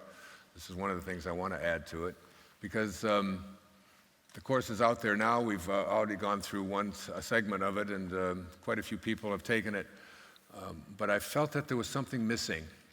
And the thing that I thought was missing, while all of the things that I've talked about for the last 2 days and that Anita has spoken about, I think are germane to coming to a place of realizing what it means to live a God-realized life. And all it takes is an instant. It just takes one moment to turn your life around. The 2 moments that I discussed here, the moment with my father and the moment on the Long Island Expressway, when I decided that because I can imagine if I'd have continued driving and that burning in desire hadn't been there in that moment, it's just impossible to even conceive of it. This certainly wouldn't be taking place today, and I would have retired as a professor 10 or 12 years ago and lived a very different life. Those are just two, and two roads diverged in the woods, and I took the one less traveled by. And that has made all the difference. That was a road less traveled by. There's very few people who would have taken the road that I took and turn away tenure to have to fulfill something inside of it. So, what I'm calling this is how you'll if you take on all of the things that I've presented here in the last 2 days, and from all of the readings that I have been doing, and you're the beneficiaries of my going through some very deep and profound and obtuse literature and trying to move it around and excavate through it into a way to make it to be more meaningful and applicable to our lives. And I've done the best I could with that. But I still don't think that there's enough specifics in there about the kinds of things that you'll start noticing about yourself when you just make this conscious decision to be a being of light, to come from a place of love and eradicate fear and all of the other stuff that's inside of that orange that comes out of you when you are squeezed. So I read a book a few years back. It was called How to Know God. It wasn't How to Know About God. It was How to Know God. And it was written by a great teacher in India named Patanjali or Patanjali. I use Patanjali, so I'll use it here.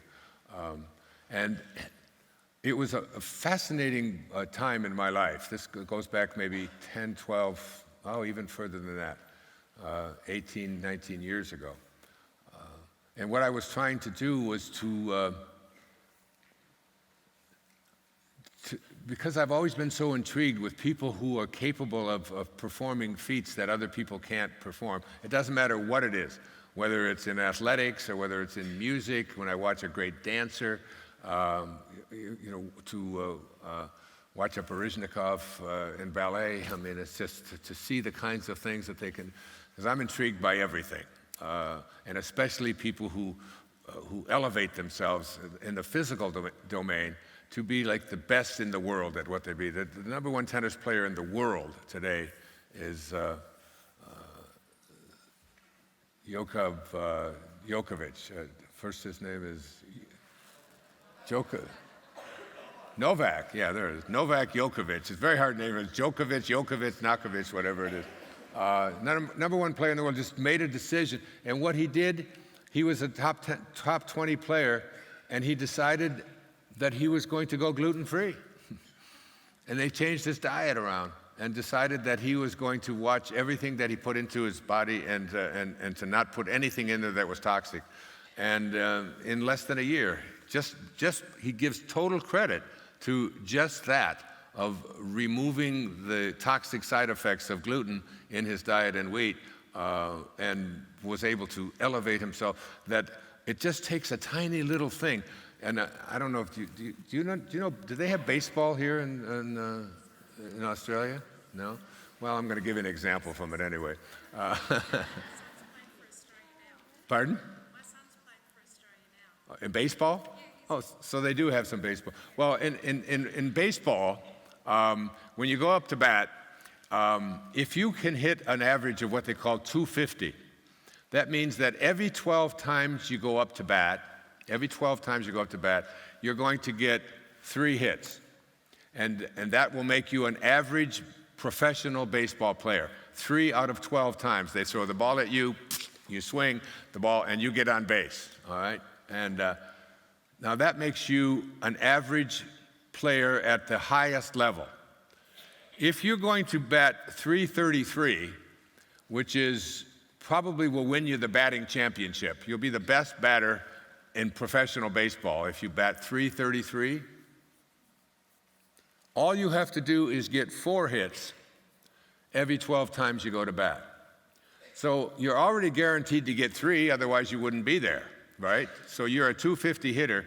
So now you've got 9 more chances to get 1 hit. And just getting 1 additional hit in 9 times, and you ought to be able to do that because you're already a 250 hitter. And yet, there's hardly anybody that gets there. There's such a small difference, a tiny little change where you just might bunt the ball and try to get on, or you might do something different. You might concentrate a little bit harder. You might do a little bit more practice or whatever it is, and you can go from being average to being a superstar.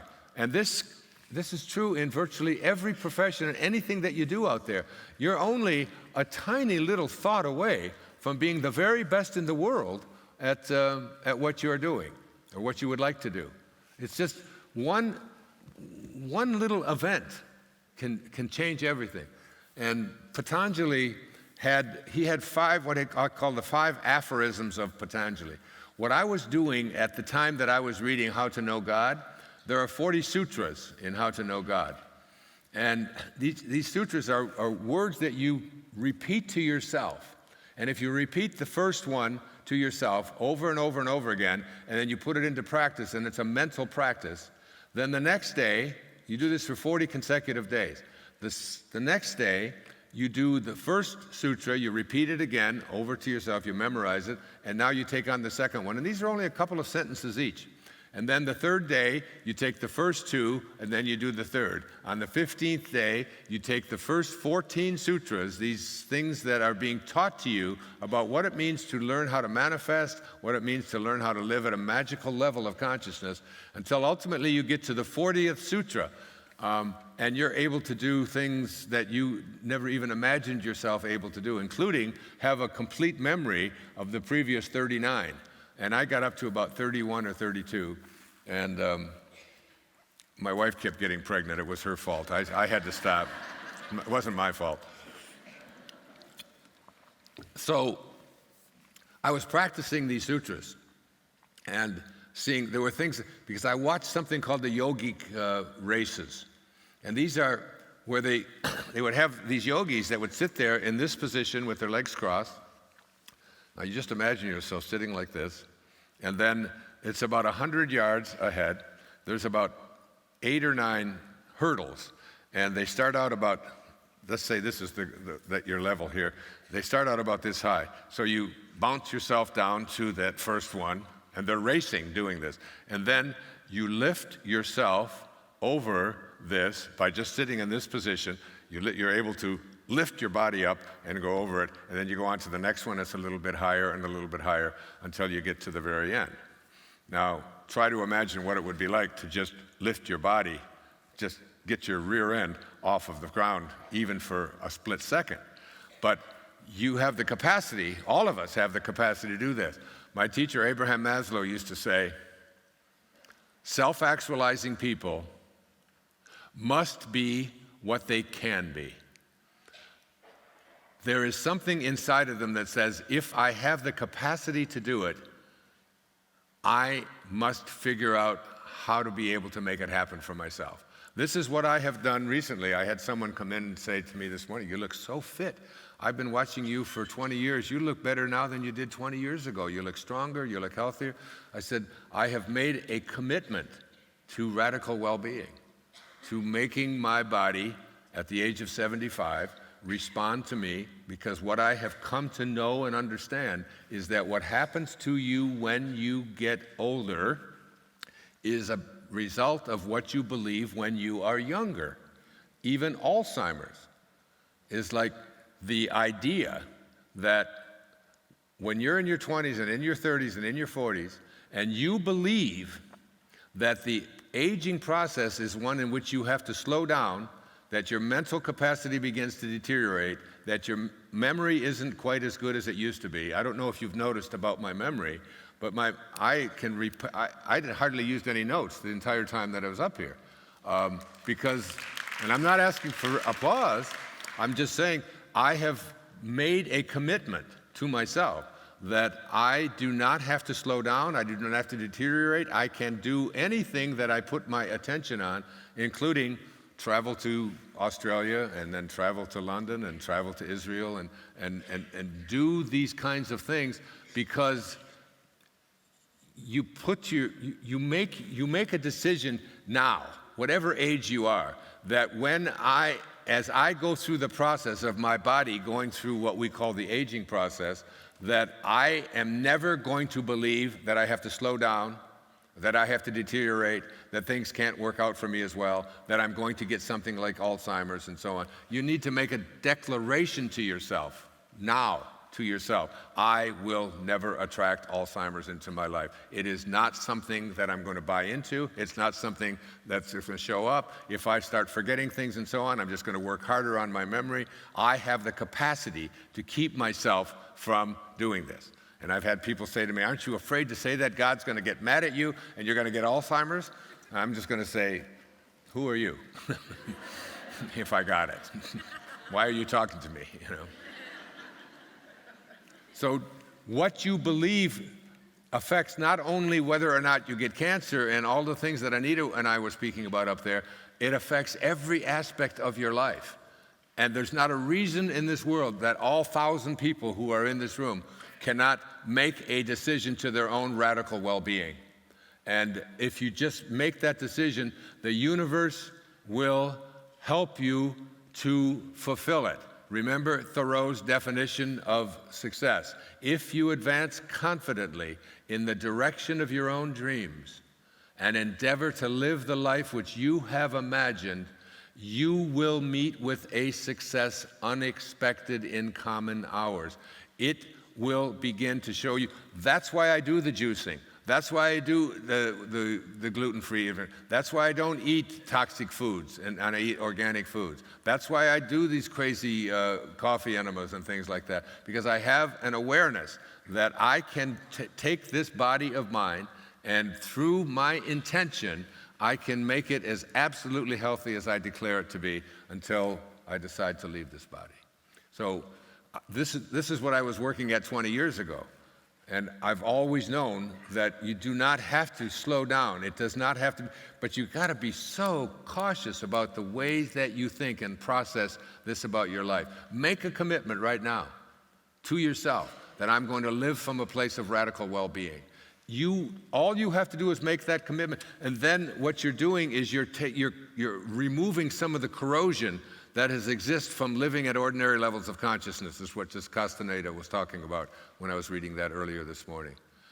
That corrosion starts to go away, and the universe sent me. I never made a decision that I was going to do juicing and coffee and gluten-free and all of that. After my experience with John of God and the healing through the entities and so on, and they're still with me because I've gotten pure. I haven't got time. If I had enough time, I would need about an hour to tell you how they made contact with me in Montreal just a few months ago. That I have an awareness that they're still here with me and guiding me. And once you are in that intention and you're living from that place, this universal consciousness will you'll start to align with it. And once you start aligning with it, it will recognize itself and offer you whatever it is that you need in order for you to fulfill that destiny that you signed up for. But if you're believing that it can't happen, or if you're believing that it's hard or that it's difficult and so on, it doesn't know anything about hard. It doesn't know anything about difficult or about it not happening. This universal consciousness just knows about being. You know, it just knows about love, and it will send you the right people, the right events, the right circumstances. That's what I can see clearly now is really about. So there were 5 aphorisms that I want to go through first. The first is from How to Know God. By the way, what I was really working at doing 18 years ago was seeing if I could get myself to levitate, to see if I could just get myself off of the ground, even if it was just for a few seconds or so. And I was able to do it, just for a very, very short time. And then I had the thought, I could do this on The Tonight Show. This would be great. I could go on there and show the whole world how great I am and what I can do.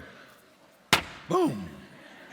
And I was never able to get it again, because that's why all of these great spiritual masters from all over the planet, and particularly in India and so on, that's why they don't go on television. That's why they don't go out there, because the minute that you involve the ego, all of this is done through God consciousness. And with God, all things are possible. And you know that leaves nothing out.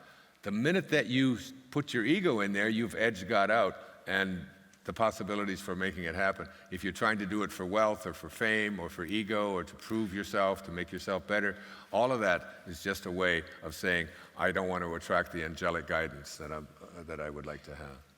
So the first of these 5 aphorisms says this: the central act of ignorance. Now, I'm using this word very carefully. Ignorance does not mean, it's not a pejorative term. Ignorance means uninformed. Just not stupid, but uninformed, just not knowing, all right? The central act of ignorance is called false identification with the world of the changing. This is really important. False identification with the world of the changing. When Vivekananda came to the West, this young, brilliant sage from India, living at Siddhi consciousness, Christ consciousness, gift of fish and loaves. It's a brilliant, beautiful soul. And he was asked the question, how do we get to this divine consciousness that you're living at? How do we get there? How do we get there? Like I was asking about finding me. How do you find it? Vivekananda said this. He said, in the springtime, go out and observe the blossoms on the fruit trees. He said, the blossoms vanish of themselves as the fruit grows. So too will the lower self vanish as the divine grows within you. You don't have to do anything. You don't have to push anything away. You don't have to fight anything. You just have to re-identify yourself. No longer identifying yourself as, I am a person with a soul, but instead see yourself as a soul with a body, you know? And who I am is this soul. Who I am is this invisible intelligence. The false identification is the belief, and the wish is fulfilled. It's got a lot about this in the 4th aphorism. This whole idea that it's what my senses tell me that make my reality. I brought a little book here. It's by Lao Tzu. It's the Unknown Teachings of Lao Tzu. It's called the Hua Hu Ching.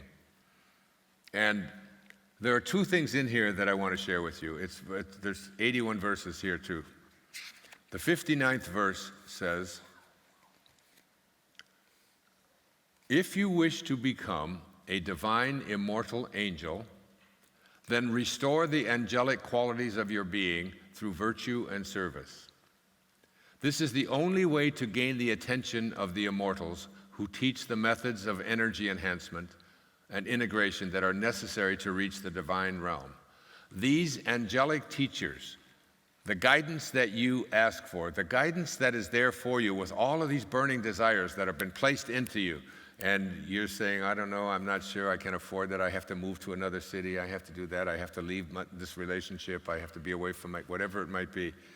These angelic teachers cannot be sought out. It is they who seek out the student. When you succeed in connecting your energy with the divine realm, rather than the human individual realm, through higher awareness and the practice of virtue, the transmission of the ultimate subtle truths will follow. This is the path that all angels take to the divine realm. This is what I've learned in being around this angelic guidance, particularly since my mother passed, is that if you want to attract this angelic, whatever you want to call it, this divine intelligence, if you want to attract it to you, you must be like they are.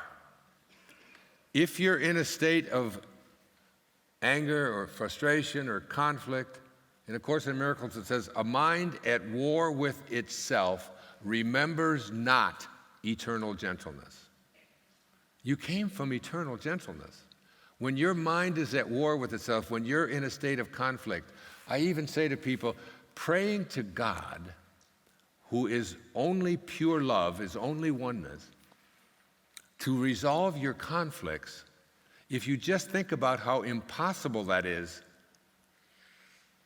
because God is only oneness. If God were to recognize those conflicts that you live with, God wouldn't be God. God is oneness. And for you to say, I've got this problem, I got that problem, when you look at the prayer of St. Francis, the prayer of St. Francis, he says, make me an instrument of thy peace. He doesn't say, God, I don't have any peace, will you please send me some peace? He says, let me be like you. Where there is hatred, he said, let me be love. Let me bring love and convert this hatred to love. Where there is darkness, let me bring light. There's no darkness switch when you go into a room. The way that you convert darkness to light is just by being light yourself. That's the secret. That's what this first aphorism is. Stop identifying yourself as, and you will start doing this as you become a being of light. Stop seeing yourself as this person who has problems, this person who has conflicts. If God is only love, as Anita was describing, and if it's only love, how could it recognize hate or conflict or fear or any of that? It couldn't. It's like you're just blowing into the wind. It makes no sense at all to the divine intelligence. You have to be, like it says here in the Hua Hu Ching, you have to be, if you wish to become a divine immortal angel, then restore the angelic qualities of your being through virtue and service. Be that. Don't ask someone else to do it for you and solve your problems. That's the first. And the second of this, and this is my favorite, it's the 60th verse of the Hua. The mystical techniques for achieving immortality are revealed only to those who have dissolved all ties to the gross worldly realm of duality, conflict, and dogma. You have to dissolve all of your ties to that physical world. I know you can't do that in one instant. I shouldn't say that. You can do that in one instant. And it's easy, because if you believe it's hard or it's impossible, you won't even take it on. As long as your shallow worldly ambitions exist, the door will not open. If you want to have God consciousness be there to guide you, you must think and act like God. You must be that. That's the first aphorism. The second is, the mind of the truly illumined is calm, because the peace of God within knows everything. This is a direct quote. God cannot express God within you until you can choose peace. When I used to drive all 5 of my kids to the same school, pre-K, first grade, third grade, fifth grade, seventh grade, whatever it was, they were all in the same car driving them all to school. And all of them arguing over who called shotgun and who's going to do this and this, and I want to play that, but I want to put this music and I want to do that.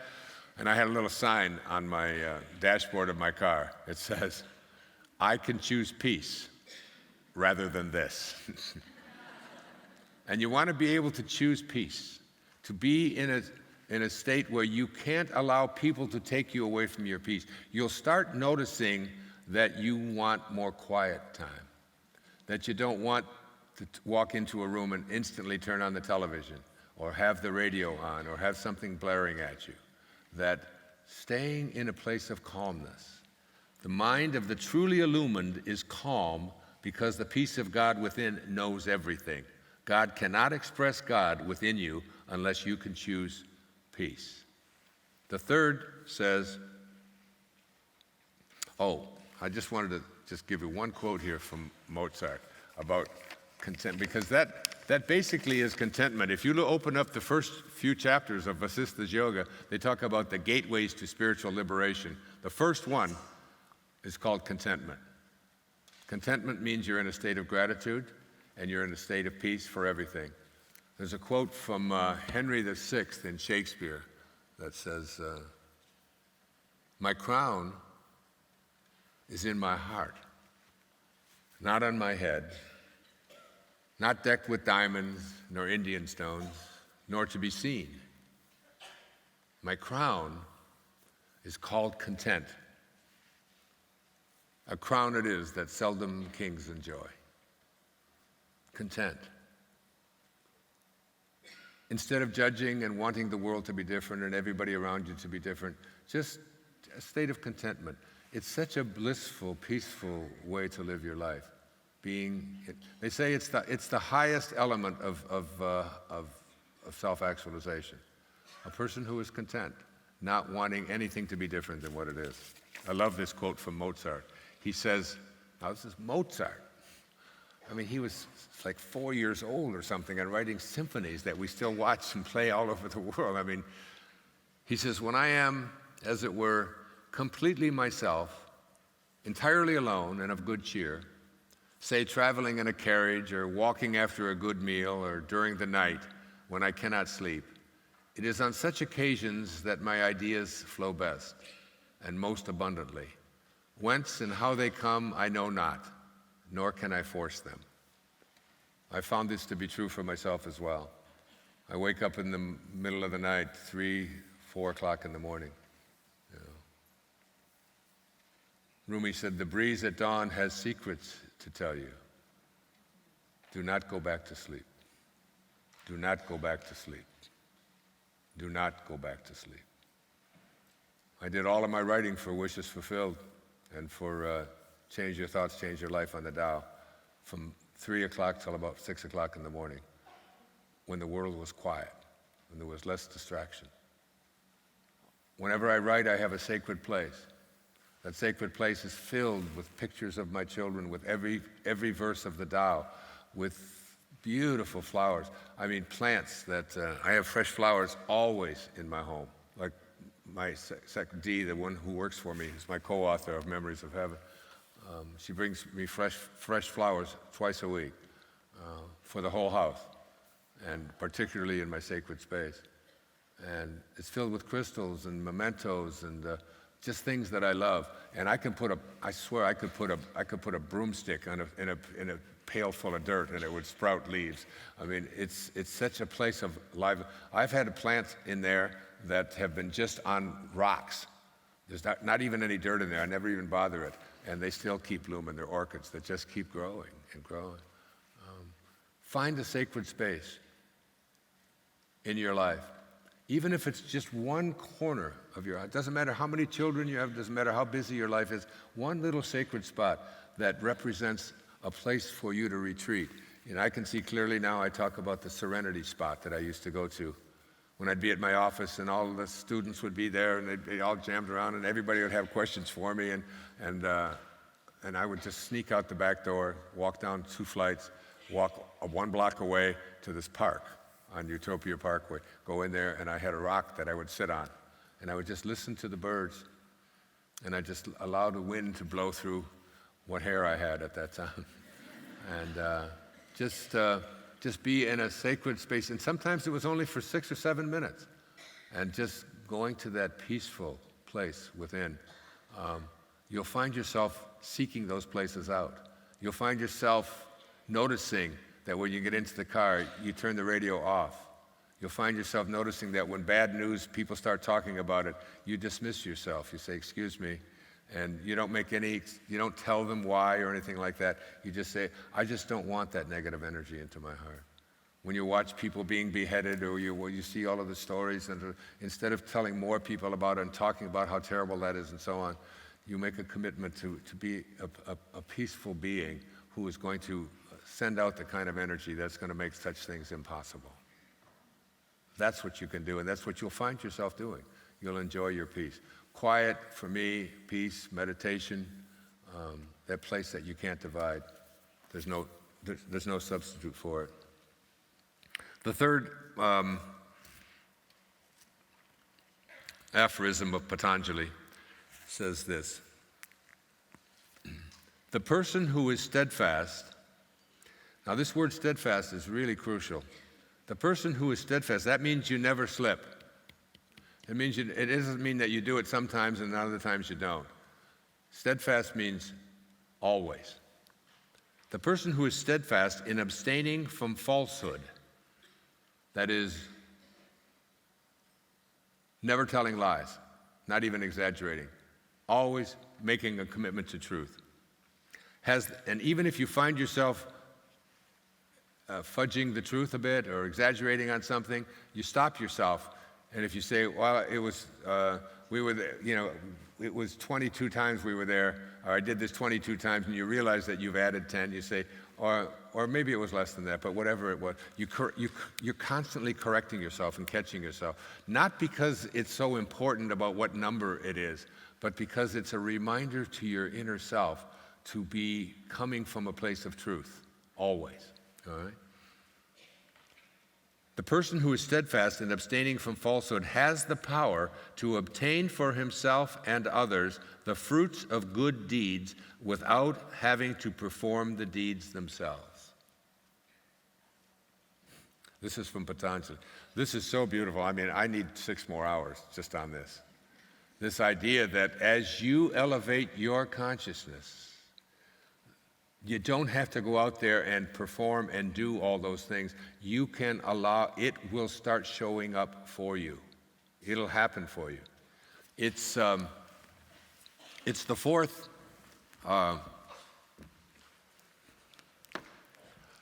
poster that I asked them to make for me. And I love this.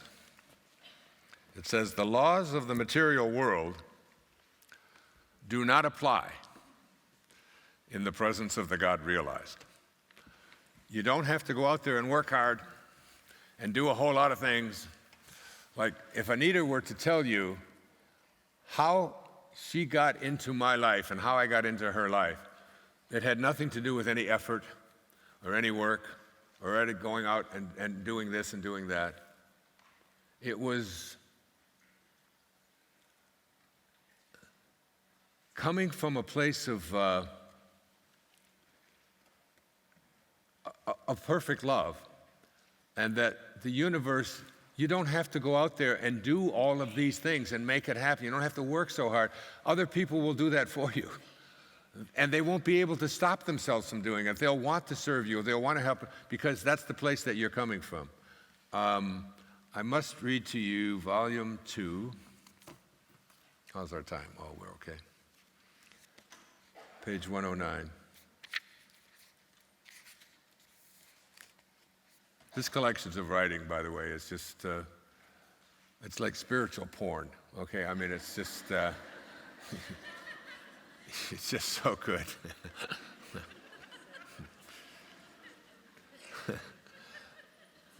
The moment men become free from the belief that they are mere human beings, subject to human laws of life and death and the limitations which human beings have imposed, that moment they will see that they are free from all human limitations and may become sons of God if they will.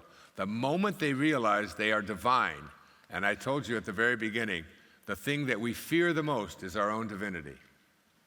The idea that we truly are these infinite pieces of God. We fear this. They are free from all limitations and possessions of the strength of, and possess the strength of divinity. And man knows that this divinity is the place where being becomes most directly in contact with God. Man is beginning to see and know that this divinity is not something to be injected into each from without. He is beginning to know that it is the very life of each and every person. This whole idea that I have to go out there and I have to work and I have to do this and all of that, you just shift your consciousness, and you will receive the fruits of the deeds without even having to perform them. All I can say is it's just worked for me, and it always continues to work for me. It's basically that definition of Thoreau's again. Advance confidently, follow your dreams, and you will meet with a success. Things will start chasing you. The fourth aphorism says this: when you are steadfast, I love these last two, when you are steadfast in the abstention of thoughts of harm, when you are steadfast in the abstention of thoughts of harm directed towards yourself and others, that all living creatures will cease to feel fear or enmity in your presence. I have just given a description of Francesco, St. Francis, from the 13th century, who was living at Christ consciousness, and all living creatures, even the wild dogs, would be tamed in the presence of his energy. And all you have to do to get to this place, there are some people you know that when they're around babies, babies just can't take their eyes off them. I practice this all the time with babies. I'll be walking along and I'll see a baby and they'll be following me. The mother will be 15, 20 yards ahead and the baby can't take its eyes off because I am sending so much joy and love and peace and just excitement to that person because I know that heaven lies about us in our infancy, said Wordsworth, right? And there are some people who babies just light up, animals get calm and so on. My daughter Sage, that little girl that you heard speak up here, it seems like wherever we go, butterflies come and land on her.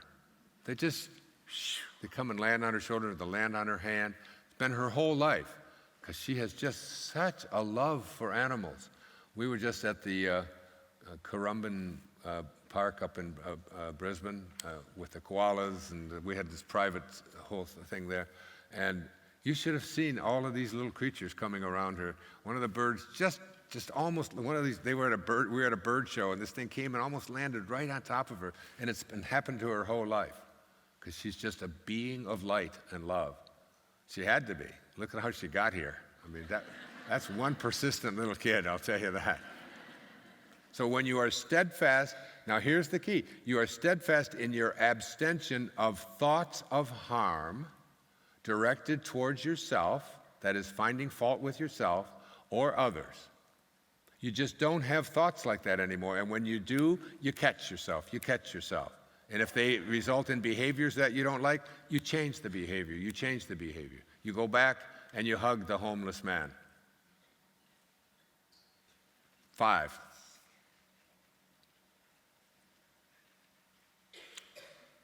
He said, when you are inspired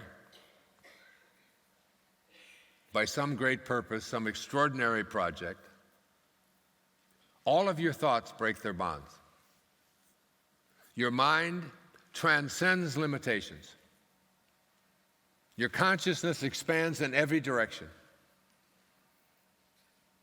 And you find yourself in a new and a great and a wonderful world. And then he said, and I love this, dormant forces, that is, forces that you thought were dead, dormant forces, faculties and talents come alive. And you discover yourself to be a greater person by far than you ever dreamed yourself to be. That's what a being of light is. Let me give it to you again. When you are inspired, that is in spirit, inspirado, when you are not in form, getting information, but in spirit, getting inspiration, when you are inspired by some great purpose, some extraordinary project, whatever it is, all of your thoughts, they break their bonds. When I'm up here on stage, my thoughts break their bonds. When I'm speaking, when I'm doing this kind of thing, and even when I was playing, I played at a sort of a professional tennis level for quite a while when I was younger. When I was so involved in it, it was like your thoughts break their bonds. So here it is. When you are inspired by some great purpose, some extraordinary project, all of your thoughts break their bonds. Your mind transcends limitations. Your consciousness expands in every direction, which is what consciousness is.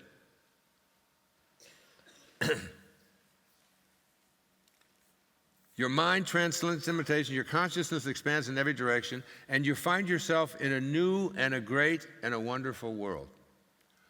You're living in a different world.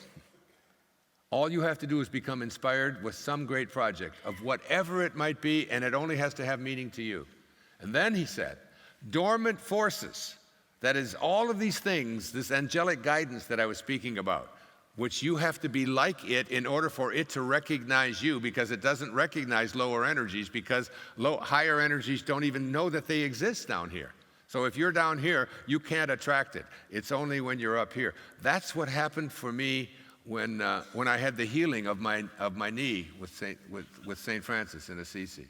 That's what happened when I went to the bank that morning with Cheyenne, and forgetting about myself, Not because I'm great or wonderful, that's just what I was doing. I just was forgetting about me and saying, how can I make sure I serve this person? When you're doing that, dormant forces, faculties, and talents come alive, and you discover yourself to be a greater person by far than you ever dreamed yourself to be. You discover yourself to be God, which is what all of the spiritual literature tells us to do anyway. It's all over the Bible. It's all over the Bhagavad Gita. It's all over the Quran. You can read all kinds of references to that. So those are the 5 aphorisms of Patanjali. You'll start noticing them. Now, when I was researching what I wanted to say at the end of this program, I went through Rumi's, he calls it his 7-step practical approach to becoming fully human, or to becoming a perfect person.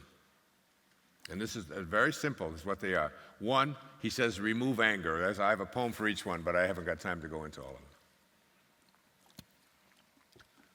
Remove anger. What is anger? Anger is an absence of peace. Anger is you saying to the world, what I see shouldn't be the way it is. If it is only the way I want it to be, then I wouldn't have to be unhappy right now. And you think, a lot of people think, I can't get motivated, we can't change things without anger. The best way to change anything, said Rumi, is through love. So removing all thoughts of anger towards anything or anyone, because they are lower, lower, and lower energies. 2nd, forgiveness. Whoever it is that wronged you. I had somebody just remind me the other day that somebody borrowed $1,500 from me about 8 or 9 years ago. And they said, aren't you mad at that woman? She still hasn't paid you back that money that she said that she would pay back. And it's been, I don't know, a dozen years or more. And I said, I distinctly remember forgetting that. It's forgiving and forgetting and letting it go. That anything or anyone who has wronged you in any way, send them love in your consciousness. And I'm talking about the hardest things of all. Sometimes it's the abuse. I mean, I can't tell you how many hours and hours of therapy that I have conducted with people who were sexually abused by a relative or were abandoned or whatever. And it was only when I was able to finally get them to the same place that I was at in Biloxi, Mississippi on the 30th of August in 1974, where somehow the impersonal self said, go back and send love if you want to change your life. And that moment, when I took my seatbelt off and walked back there and sat there, said those words, I watched myself do that, and I didn't even know who I was. I didn't even have I was 34 years old. I had no idea about all of this stuff I've been writing and talking to you about this last 2 days. But yet it was still coming out, because those burning desires become so strong that you'll find yourself acting in those ways. Forgiveness is the fragrance that the violet sheds on the heel that has crushed it. Be a person who only sends love. Be a person who is the orange, that no matter what is said to you, no matter how you're squeezed, the only thing that comes out is divine love, the love that is given to us by our source. Here's the 3rd one from Rumi. Surprised me. He said, refrain from speaking ill of anyone ever. This has been the hardest one for me, because it's just so easy to talk shit about people, isn't it? And they just give you so much stuff to talk about, The way he did that, and she did that, and this one did that, and all of that. And to stop yourself. Now when I have people around me, and I have some people around me who have a habit of doing this, always talking negative about somebody, saying something about, I find myself reminding myself, yeah, but she's really a nice person, or that. And now I'm telling them, I am working myself on not engaging in conversations which are put-downs of anyone else. But Rumi goes further than that. He says, not only that, but you are obligated to hide the faults of others, to protect anyone else from even knowing the things that you know about someone. That's the real challenge.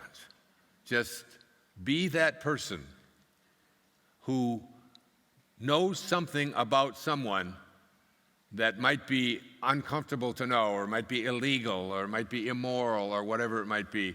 And not only don't talk about it, but protect that person from ever having to have that information go anyplace.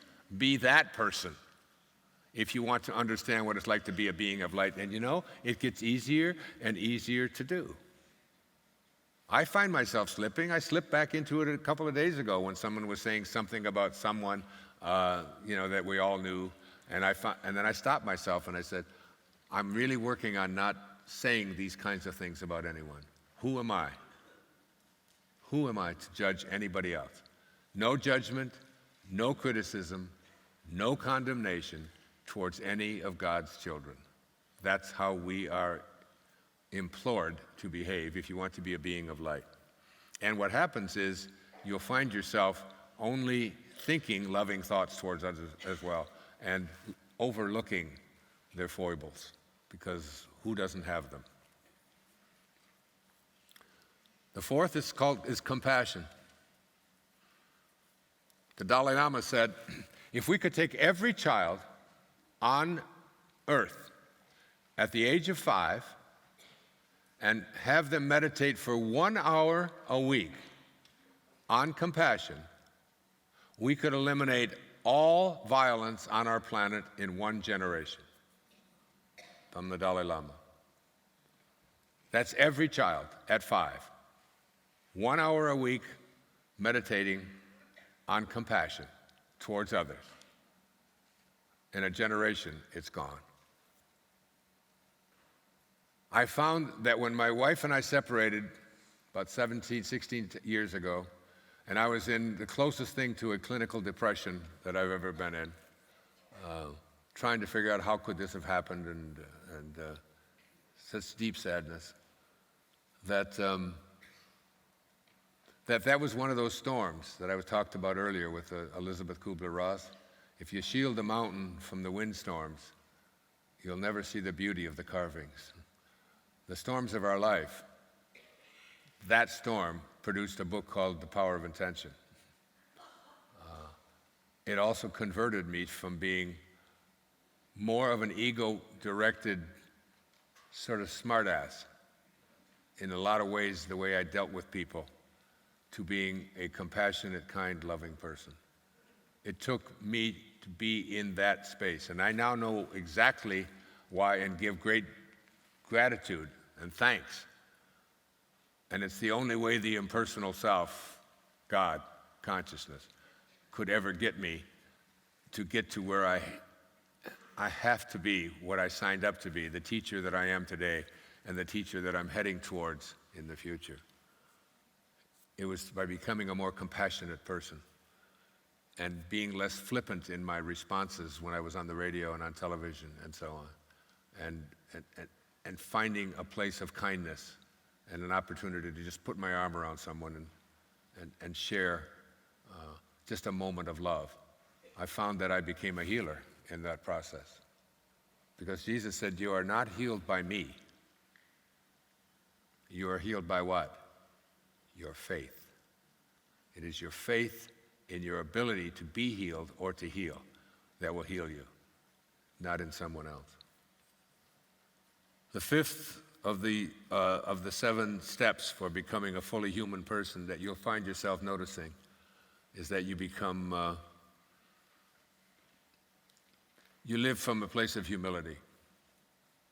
In the Tao, the whole Tao is filled with all of the importance of being humble, of not telling people how great you are. There's 27 verses in the Tao that refer to water, that water is the strongest substance on earth. If you take the hardest substance there is and let water run over it, eventually it'll wear away whatever it might be, the hardest substance there is, whether it's granite or whatever. Eventually, the softness of water will triumph. And water always stays low. It goes to the lowest point. And it always knows that all of the rivers and all of the raging things above it will ultimately come to it. A place of humility, a place where There was a time in my life when I was always the center of attention at gatherings, at social gatherings and so on. I'm very verbal. I know a lot, I have a lot of words and so on, and can tell stories and get people excited and all of that. And I used to have people gravitate towards me and enjoy that. Now it's the opposite. Now in a social gathering, if there's children around, I'm with them. If there's babies, I have them. I'm talking to them about God. You better tell me what you know about God. I know you know. I know you know. Come on, you can tell me. And even around my children now, when we're all gathered at the table, we're all eating. I just stop, button my lip. I find even how easy it is now to avoid arguments of any kind, because you play it out in advance before it even comes. If I say this, she said that, and then if she's going to say that, and I'm going to say that. You can do all of this in 3 seconds. Shoop, shoop, shoop. And you just say, I think you're right, honey, thanks. Thanks for pointing it out. And you just let it all go. You know, it's practicing humility. The 6th is contentment, which I already talked about, state of gratitude, contentment. And 7 is generosity. I pride myself on being the most generous person I've ever known, of all the people I've ever met. I give away virtually everything I make. And I take great pride in, and it's the weirdest part of it is that the more I give away, the more that just seems to keep coming back. Almost what you can't even stop it. It gets to be a... So, those are Rumi's 7 practical steps. Removal of anger, forgiveness, never speaking ill of others and hiding others' faults, compassion, humility, contentment, generosity, and just watch things flow to you. Here's the things that you'll notice in yourself as you become a being of light, as we get ready to leave. First thing you'll notice is that your inner mantra will change. The mantra of the ego is, what's in it for me? The mantra of the higher self is, how may I serve? My inner mantra for a good portion of my life, my 20s, 30s, 40s, was, what's in it for me? How much can I get? My mantra today is, how may I serve? How many people can I reach? How can I even be more generous with what I have? And it will become an automatic thing. As you become a being of light, you'll want less and less and less, and you'll want to give more and more and more. You'll notice the sense of humility, and you'll start seeing yourself aligning with God. I love the salt Tao. Think of the ocean as God, and think of a salt Tao. Here's from Ramakrishna. Once a salt Tao, that's a Tao made out of salt, went to measure the depth of the ocean. No sooner was it in the water than it melted. Now who was left to tell the depth? Think of yourself as like a salt Tao and the ocean as God. And you melt into God. Where the path to God ends, the path in God begins. You begin to be and act like God. Become a salt Tao. I think that's such a wonderful image, a salt Tao. And as I go into the ocean, I just melt and become one with it, instead of trying to be separate. Some of these I've spoken about before. You'll start seeing yourself having a burning desire for radical well-being. I'm working right now at seeing how healthy I can make myself, and at what high a level I can make my body function at things that I never thought were possible before.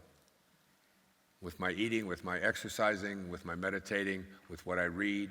I find myself spending 3-4 hours a day now just reading, spiritual literature that that thrills me to do so.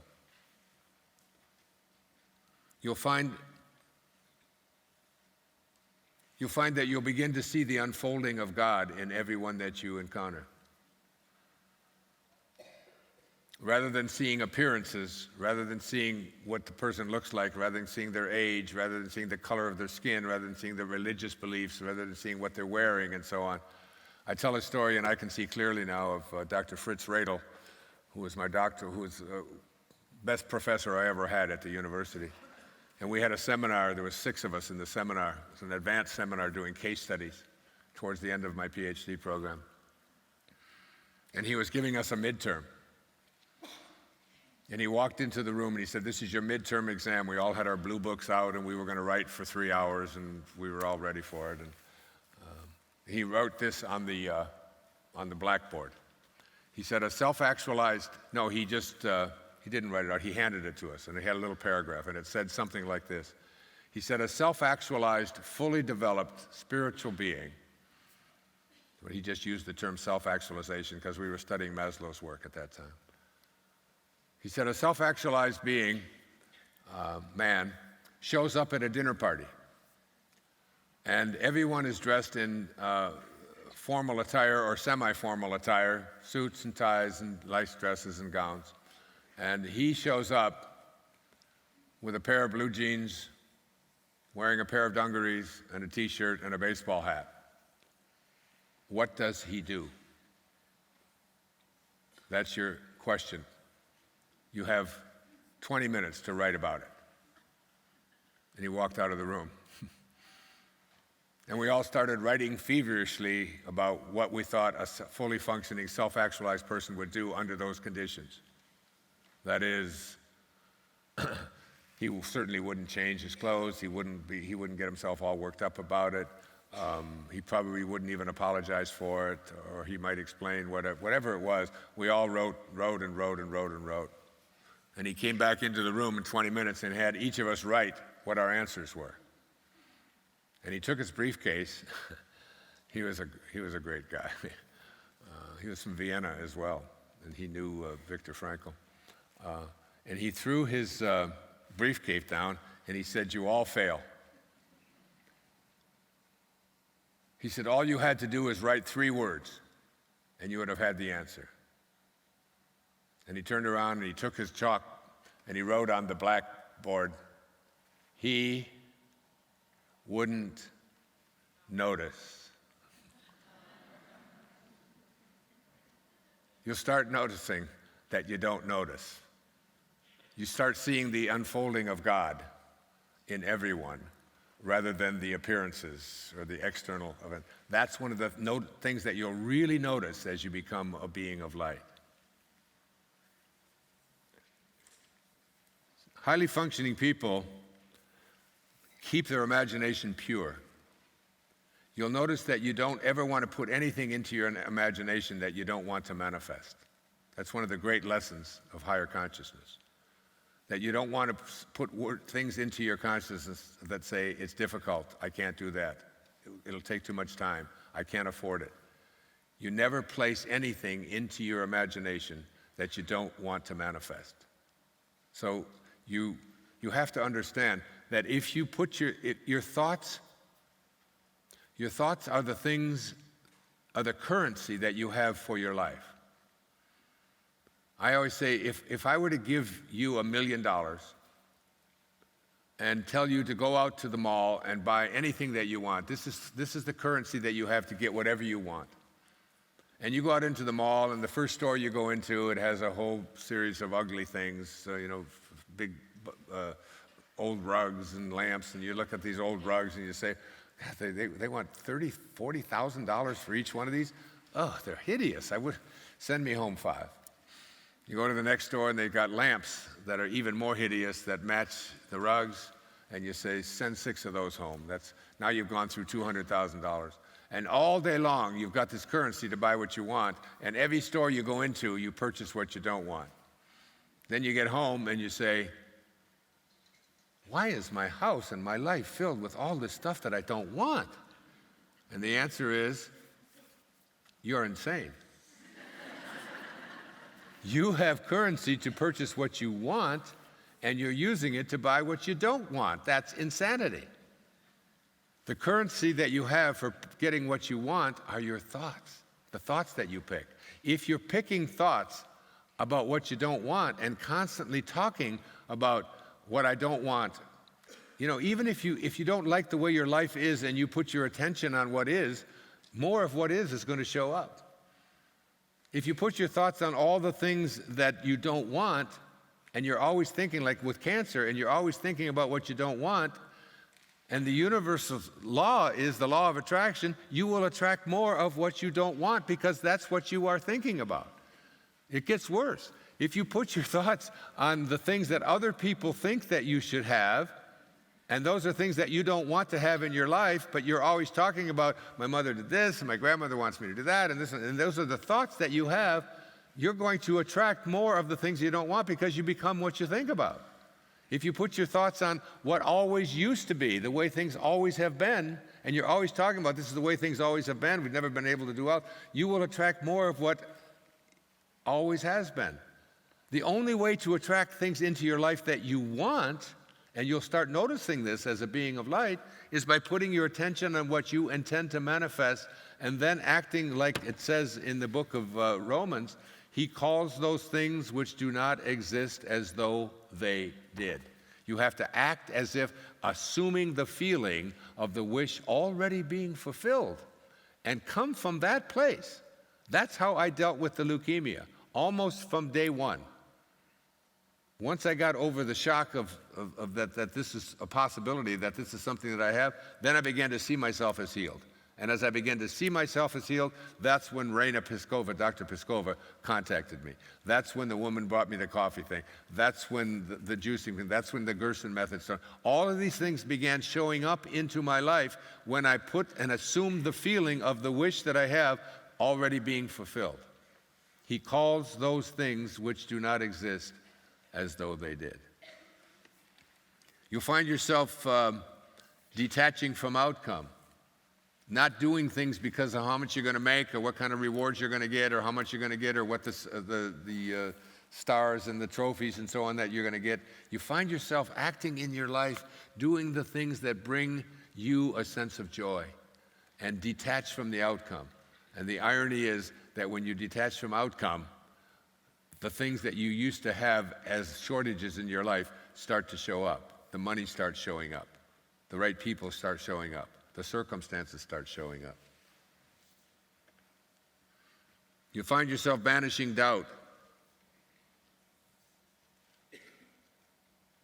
trusting your own intuition, seeing beauty in ordinary places, and having an awareness that, for me,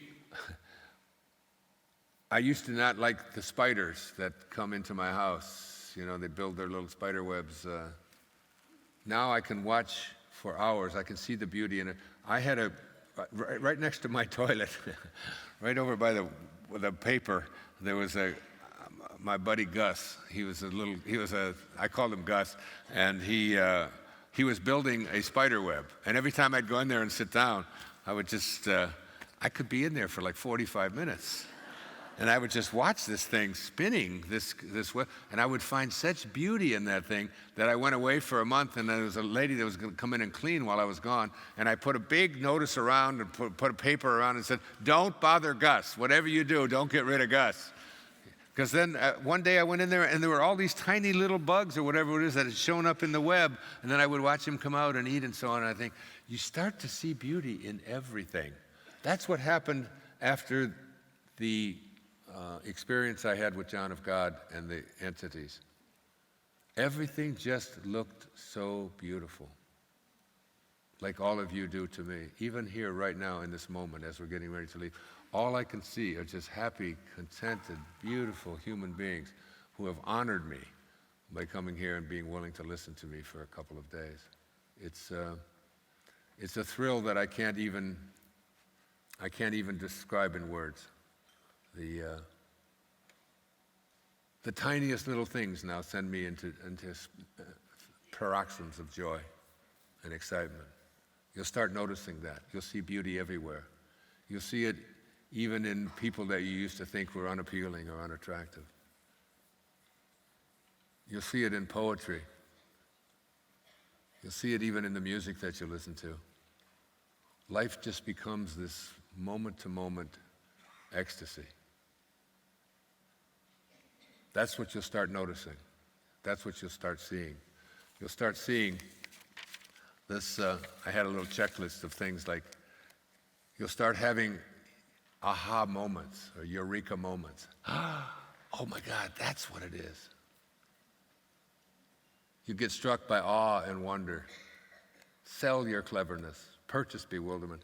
Doesn't watching that Hubble telescope thing just send you into like, where in the hell are we? What is this? You'll start seeing that in almost anything. You'll stop, when we were coming out of the hotel right next door here, just go into the lobby and look at those orchids. There's about 6 or 7 plants of the deepest, most purple orchids. And Cal, who was taking me over there, we were going swimming last night. I said, wait, just give me 1 minute to look at these orchids. You'll see awe everywhere. You'll be visited by sudden sense of peace and calm. Inspiration comes to you quickly. Unexpectedly, you feel loved, not by a person, but just loved. I feel that all the time. I just feel so loved. I walk into a room like this in a country in an opposite hemisphere from where I live, and I walk into this. Why I notice I always walk in from the back. I don't walk out here to make an entrance. I walk in, and I want to feel the love that's here, because I know you wouldn't plunk down the money that you did and give your time if you didn't have a sense of love and expectation of something beautiful, and it's such a wonderful feeling to have. Sometimes you'll just think of a person's name, and the next moment that person will appear for you, or they'll call you on the telephone. This kind of stuff will happen more and more. You'll find you have a particular desire, and it gets fulfilled on its own.